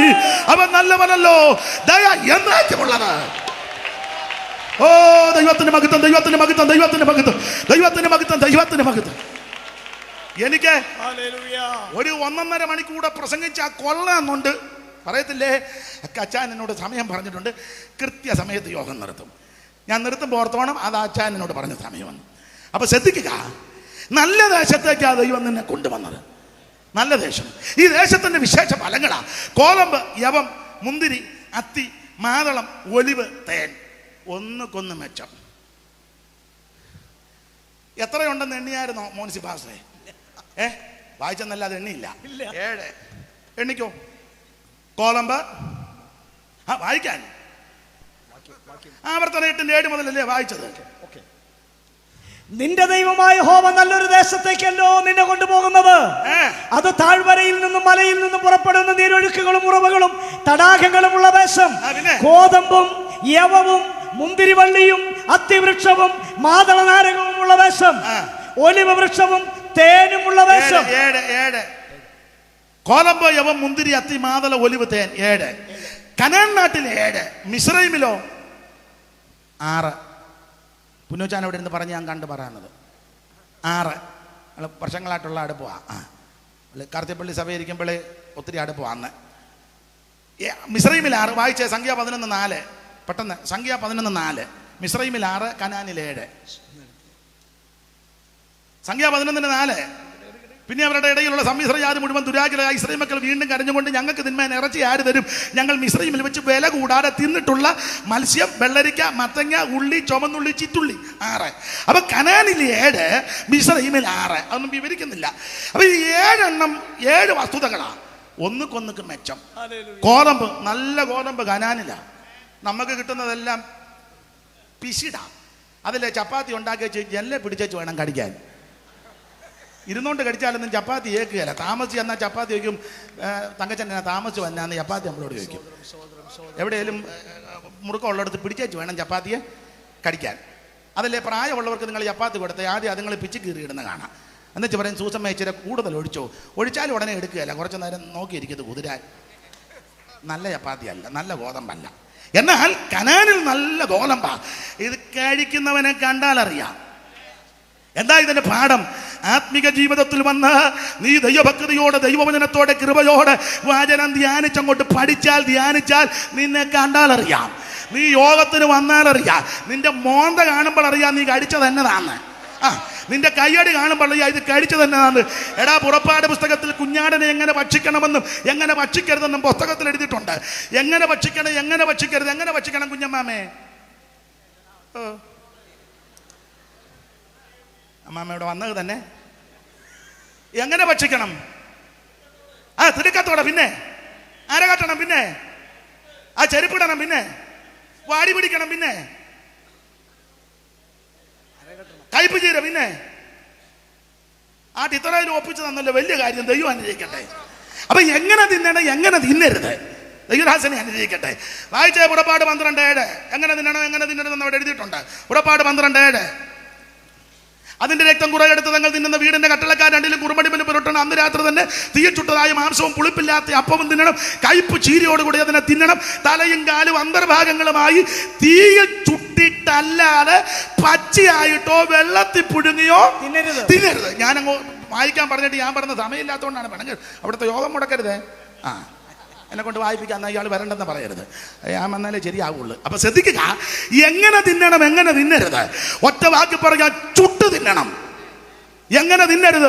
പച്ചയ്ക്കും തിന്നരുത്, പുഴുങ്ങിയും തിന്നരുത്. ഈ വചനം തിന്നേണ്ടതുപോലെ തിന്നാൽ, ഇത് ഭക്ഷിക്കേണ്ടതുപോലെ ഭക്ഷിച്ചാൽ നിനക്ക് വിടുതല. ഇത് അതിവേഗത്തിലോടുന്ന തിരുവചനമാണ്. ഞാൻ അധികം വിവരിക്കുന്നില്ല. ഇപ്പോഴേ ഈ ചുട്ടൊന്നും അല്ല തിന്നുന്നത്. ചുട്ട് തിന്നുന്ന ബുദ്ധിമുട്ടാ കേട്ടോ.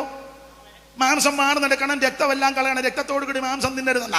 അത് വാർന്ന് രക്തമെല്ലാം കഴുകി കഴുകി വൃത്തിയാക്കി കെട്ടി തൂക്കി ഇടുകയോ അല്ലെ ചാരി വെക്കുകയോ തത്തുല്യമായ നിലയിൽ വെച്ചതിന് ശേഷം കനൽ കൂട്ടി, പൂവത്തും കനലാണ് നല്ലത്, അവിടെ ഇരുന്ന് ഊതി അത് കത്തിച്ച് പരുവത്തിനാക്കി മാംസം എടുത്ത് അതിനകത്ത് വെച്ച് ചുടണം. ഇട്ടേ ചോടാനൊക്കത്തില്ല.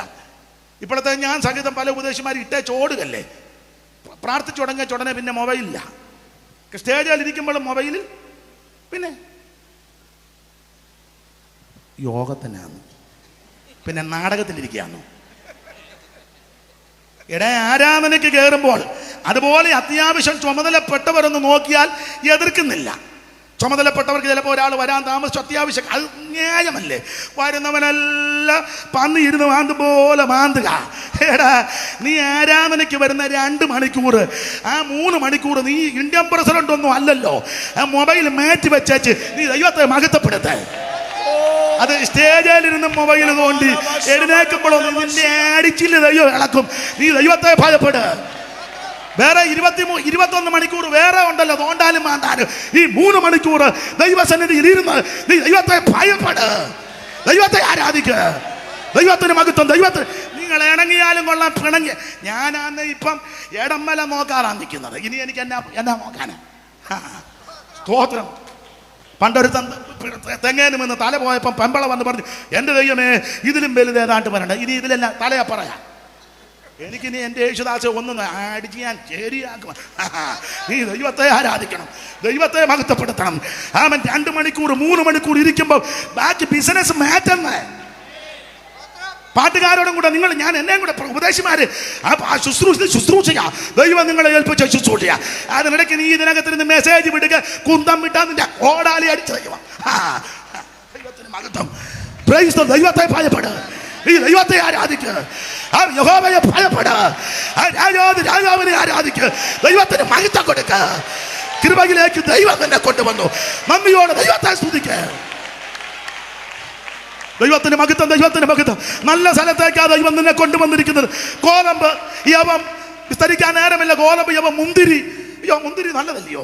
അതല്ലേ ഉത്തമഗീതത്തിൽ മുന്തിരിയുടെ നൽകി എന്നെ ശക്തീകരിക്കണം, നാരങ്ങ തന്നെ തണുപ്പിക്കണം. ഇത് നിന്നെ ശക്തീകരിക്കുന്നതാ. മാത്രമല്ല അത്തി രോഗശാന്തി തരുന്നതാ. അത്തിപ്പടക്കറ്റ കൊണ്ട് പരിവന്നെ പുരട്ടിയപ്പോൾ പുള്ളി ഇടയെന്നങ്ങ് എഴുന്നേറ്റു. തത്തുല്യമായൊരു സംഭവമുണ്ട്, അതുകൂടെ പറഞ്ഞ് അങ്ങ് നിർത്താം.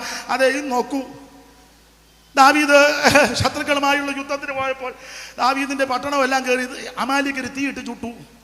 ദാവീദ് തിരിച്ചു വന്നപ്പോൾ പട്ടണമെല്ലാം ചുട്ടു, ഭാര്യമാരെയും പിടിച്ചുകൊണ്ട് പോയി, പിള്ളേരും പീഡിപ്പിക്കപ്പെട്ടു. ദാവീദ് ബലമില്ലാതാകുവോളം കരഞ്ഞു. ജനമെല്ലാം കൂടെ പറഞ്ഞ് കല്ലെറിഞ്ഞു വന്നേക്കാൻ. അതങ്ങനെ ആണല്ലോ, ക്ഷീണമാണെന്ന് കണ്ട അന്നേരം ഏറ് വരും. പിന്നെ അന്നേരം ഏറി ചുമ്മാ പോകുന്നതിനും കയറി ഒരു ഏറെറിഞ്ഞു പോകും, എറിഞ്ഞേക്കാൻ പറഞ്ഞു. പക്ഷെ ദാവീദിന്റെ വിശേഷം, ദാവീദോ ദൈവത്തിൽ ബലപ്പെട്ടു. നിന്നെ അവിടുന്ന് ഇവിടുന്ന് ഒക്കെ എറിയുമ്പോൾ നീ തിരിച്ചറിയാൻ പോകരുത്, മറുപടി പറയാൻ പോകരുത്, കേസ് കൊടുക്കാൻ പോകരുത്, വക്കീലിന് കാശ് കൊടുക്കരുത്, സ്വോത്രകാഴ്ച പാത്രത്തിലെ കാശെടുത്ത് വക്കീൽ കുഞ്ഞുഞ്ഞിന് കൊടുക്കരുത്. നീ ചെയ്യേണ്ട കാര്യം പറയാ, മുട്ടയിലിരിക്കണം. നീ മുഴങ്കാലിലിരിക്കുമ്പോൾ നിനക്ക് വേണ്ടി പ്രവർത്തിക്കുന്നൊരു ദൈവമുണ്ട്. അതാ ന്യായാധിപന്മാരുടെ പുസ്തകത്തിൽ വായിക്കുന്നത്. ദൈവമക്കളെല്ലാം കൂടെ താബോർ മലയുടെ മുകളിൽ ആമേൻ സ്തോത്രം, ദബോറയുടെ നേതൃത്വത്തിൽ നഫ്താലിയുടെ ശബൂലൂന്റെ 10,000 പേര് താബോർ മലയുടെ മുകളിൽ കയറി ദൈവത്തെ ആരാധിച്ചപ്പോൾ ദൈവം തമ്പുരാൻ താഴ്വരയിൽ യുദ്ധം ചെയ്തു. ആരാധിക്കുന്ന നിനക്ക് വേണ്ടി ദൈവം യുദ്ധം ചെയ്യും. ആ യുദ്ധത്തെ പറ്റി പാട്ട് പാടുക. വീരന്മാരുടെ മധ്യേ യഹോവയും എനിക്ക് കരഞ്ഞു വന്നു. ഇന്ന് രാത്രി നിനക്ക് വേണ്ടി യുദ്ധം ചെയ്യുന്ന ദൈവമുണ്ട്. ആ പുസ്തകത്തിൽ വായിക്കുന്നത്, നക്ഷത്രങ്ങൾ പൊരുതി അവ സീസരയുമായി സുഗതികളിൽ പൊരുതി. എൻ മനമേ നീ ബലത്തോടെ നൽകുക. അന്ന് വൽകിതത്താൽ സൂര്യ വൽകിതത്താൽ കുതിരക്കുളമ്പുകളെ കെട്ടറ ചെയ്തു എന്ന് പറഞ്ഞാൽ ആകാശത്ത് നക്ഷത്രങ്ങൾ പൊരുതി. പ്രാർത്ഥിക്കുന്ന ആരാധിക്കുന്ന നിനക്ക് വേണ്ടി ദൈവം ദൂതനെ ഇറക്കും. പ്രാർത്ഥിച്ച് ബലപ്പെട്ടാൽ മതി. ഒറ്റ വാക്കി പറഞ്ഞാൽ ഇവർ യുദ്ധം ചെയ്ത് ദാവീദ് ദൈവത്തെ ബലപ്പെട്ട് അബ്യാഥാർ പുരോഹിതനോട് പറഞ്ഞു ഏബോധ് കൊണ്ടുവരാൻ. ഏബോധ് ഇട്ടിട്ട് ആലോചിച്ച് പറഞ്ഞു, ആ പരീക്ഷയുടെ പുറകെ പോകാൻ പറഞ്ഞു. 600 പേരെയും കൂട്ടി ചെന്ന് ബസോർത്തോട് കിടക്കാൻ 400 പേർ കൊക്കുന്നില്ല. ഇഷ്ടമുള്ളവരെയും കൂടെ ചെന്നപ്പോൾ ഒരുത്തനെ കണ്ട് എടുത്തോണ്ട് ദാവീദിന്റെ, അവൻ ക്ഷീണിതനാ, രോഗിയാ. പേരെന്നാന്ന് ചോദിച്ചു. ഞാനൊരു മിസ്രൈമേ ബാല്യക്കാരൻ. എന്തുവാ ജോലി? ഒരമാലേക്കിന്റെ പ്രത്യൻ. വായിപ്പിക്കുന്നില്ല, 30 കിടപ്പുണ്ട്. ഒരമാലേക്കിന്റെ പ്രത്യൻ. എന്തോ പറ്റി? എൻ്റെ അച്ഛാ, ഞാൻ ഇക്കാലം മുഴുവൻ അമാലേക്കിനെ സേവിച്ചതാ. 3 ദിവസം മുമ്പ് ഞാൻ രോഗിയായപ്പോൾ ഞാൻ ഇതുവരെ സേവിച്ച എൻ്റെ യജമാനൻ എന്നെ വഴിയിലിട്ടേച്ച് പോയി. നീ ലോകത്തിൻ്റെ പുറകെ പോയാൽ, ഇംഗ്ലാവ് വിളിക്കാൻ പോയാൽ, ആരോഗ്യവും ആക്കവും ഒക്കെ ഉള്ളപ്പോൾ നിന്നെ മതി, അല്ല നിന്നെ വഴിയിലിട്ടേച്ച് പോകും. എന്നാൽ നീ വാർദ്ധക്യം അറിയുമുള്ള കാലത്തോളം ചുമക്കുന്നൊരു ദൈവമുണ്ട്. നിന്റെ പുരുഷായുസിൽ യേശുവിനെ സേവിച്ചാൽ, യേശുവിനെ ശുശ്രൂഷിച്ചാൽ, യേശുവിനെ ആരാധിച്ചാൽ, യേശുവിനെ പ്രസംഗിച്ചാൽ ദീനത്തിൽ നിന്റെ കിടക്ക മാറ്റി വിരിച്ചു തരും. വിസ്തരിക്കുന്നതിൽ ഇവനെ പൊക്കിയെടുത്ത് കൊണ്ടുവന്ന്, അതാണ് 30-ാം അധ്യായത്തിന്റെ 13-ാമത്തെ വാക്യത്തിൽ അവനോട് ചോദ്യം ചോദിച്ചത്. നിന്റെ പേര്? അവൻ പറഞ്ഞു, ഞാനൊരു മിസ്രൈമ്യ ബാല്യക്കാരൻ, അമാലേക്കിന്റെ പ്രത്യൻ. അവനെ കൊണ്ടുവന്നത് 11-ാം വാക്യത്തിൽ കൊണ്ടുവന്നപ്പോൾ ആ 11 വായിച്ചങ്ങ് നിർത്താം. 11 വായിച്ച് 30-11 മോൻസിപ്പാസ്റ്റേ, ശമൂവേലിന്റെ 1-ാം പുസ്തകം 30-11 16 ആദ്യം വായിക്കേണ്ടത്, വായിക്കേണ്ട 11 വായിച്ചങ്ങ് നിർത്താം. വായിക്കും. അവർ വയലിൽ വെച്ച് ഒരു മിസ്രയീമിനെ കണ്ടു. ദാവീദിന്റെ അടുക്കൽ കൊണ്ടുവന്നു. പൊക്കിയെടുത്തവനെ ദാവീദിന്റെ അടുക്കൽ കൊണ്ടുവന്നു. അവൻ അപ്പം കൊടുത്തു, അവൻ തിന്നു. 4 കാര്യം കൊടുത്തു. അപ്പം കൊടുത്തു, അത് തിന്നു. പിന്നെ അവൻ കുടിപ്പാൻ വെള്ളവും കൊടുത്തു. ഇങ്ങോട്ട് നോക്കിയേ, അപ്പം കൊടുത്താൽ വെള്ളവും കൊടുക്കണം. ചിലർക്ക് അപ്പം നന്നായിട്ട് കൊടുക്കുന്നുണ്ട്, വെള്ളം അവിടെ ഇല്ല. വെള്ളം കുടിക്കാനും ഒക്കത്തില്ല, വെള്ളം കൊടുക്കുന്നുമില്ല. അഥവാ ആരെങ്കിലും കുടിച്ചാൽ അവരുടനെ വിലക്കുകയും ചെയ്യും. അത് അപ്പം തന്നെ വന്നാൽ തൊണ്ട കുരുങ്ങും. വെള്ളവും കൊടുക്കണം. അത് അങ്ങനെ നിൽക്കട്ടെ. അപ്പൊ ആദ്യം അപ്പം കൊടുത്തു, പിന്നെ അവന് വെള്ളം കൊടുത്തു. ഒരു കഷ്ണം അത്തിയട കൊടുത്തു. നിർത്തണേ. അപ്പം, വെള്ളം, അത്തിയട, ഇതെല്ലാം കനാനിലുണ്ടെന്ന്. ഗോതമ്പിന്റെ അപ്പവേ അത്തി. പിന്നെ വേറൊരു 4-ാമത്തെ സാധനം, 2 ഉണക്കമുന്തിരിക്കുലയും കൊടുത്തു. 2 ഉണക്കമുന്തിരിക്കൊല. നിർത്തണേ. അപ്പം, വെള്ളം, അത്തിയട, 2 ഉണക്കമുന്തിരിക്കൊല. ഈ 4 കൂട്ടം സാധനം ഈ രോഗിയായി, ക്ഷീണിതനായി, തളർന്ന്, ആരുമില്ലാതെ, മരണവക്ത്രത്തിൽ അകപ്പെട്ട്, എല്ലാവരും ഉപേക്ഷിക്കപ്പെട്ട് കിടക്കുന്ന ഇവന് പൊക്കിയെടുത്ത് കൊടുത്തു. അപ്പം, വെള്ളം, അത്തിയട, ഉണക്കമുന്തിരിക്കൊല. ഈ 4 കൂട്ടം കുടിച്ചു. അടുത്ത വാക്യം, അത് തിന്നപ്പോൾ അവന് ഉയിർ വീണു.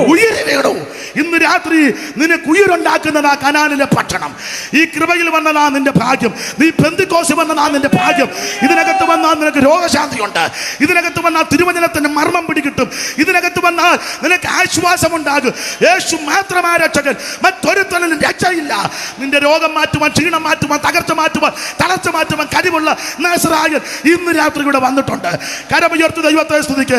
ബാക്കി ഭാഗം പ്രസംഗിക്കുന്നില്ല, അച്ചായൻ എന്നോട് പറഞ്ഞ സമയമായി. ഇന്ന് രാത്രി ഒന്ന് കണ്ണടച്ച് പ്രാർത്ഥിച്ചാട്ടെ.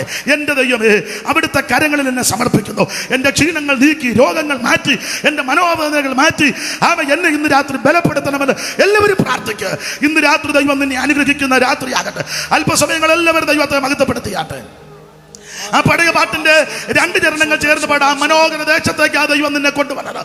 പാലും തേനും ഒഴുകുന്ന ദേശം. ഗോതമ്പുണ്ട്, യവമുണ്ട്, മുന്തിരിയുണ്ട്, അത്തിയുണ്ട്, മേതളമുണ്ട്, ഒലിവുണ്ട്, തേനുണ്ട്. സുഭിക്ഷമായിട്ട് ഉപജീവനം കഴിയാവുന്നതും ഒന്നിനും കുറവില്ലാത്തതുമായ ദേശം.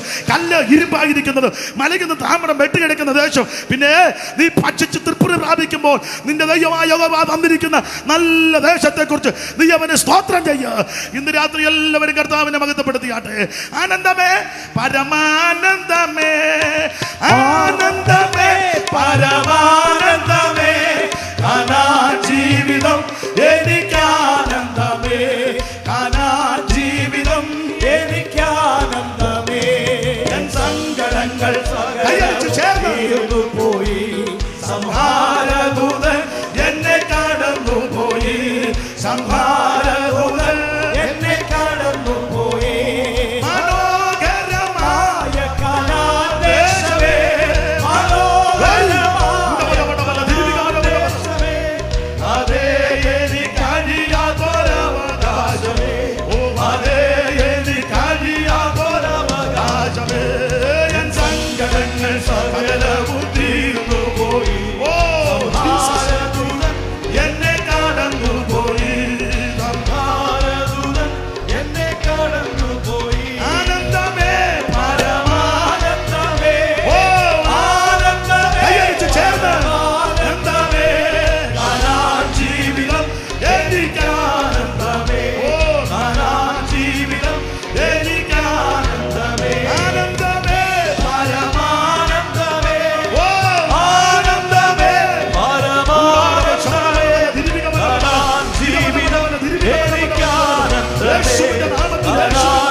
ഈ കൺവെൻഷന്റെ ഒടുവിലത്തെ രാത്രിയിൽ എന്നെ ശുശ്രൂഷയ്ക്ക് ക്ഷണിച്ച ആദരണീയ കർത്തദാസനീയ അബ്രഹാം ജോർജ് അവൽകളോടും ഈ സെന്ററിന്റെ ചുമതല വഹിക്കുന്ന എല്ലാ ആദരണീയ കർത്തദാസന്മാരോടും എല്ലാ സഹശുശ്രൂഷകന്മാർക്കും ദൈവമക്കൾക്കും നന്ദി.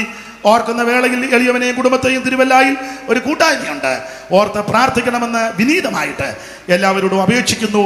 ദൈവം എല്ലാവരെയും അനുഗ്രഹിക്കുമാറാകട്ടെ.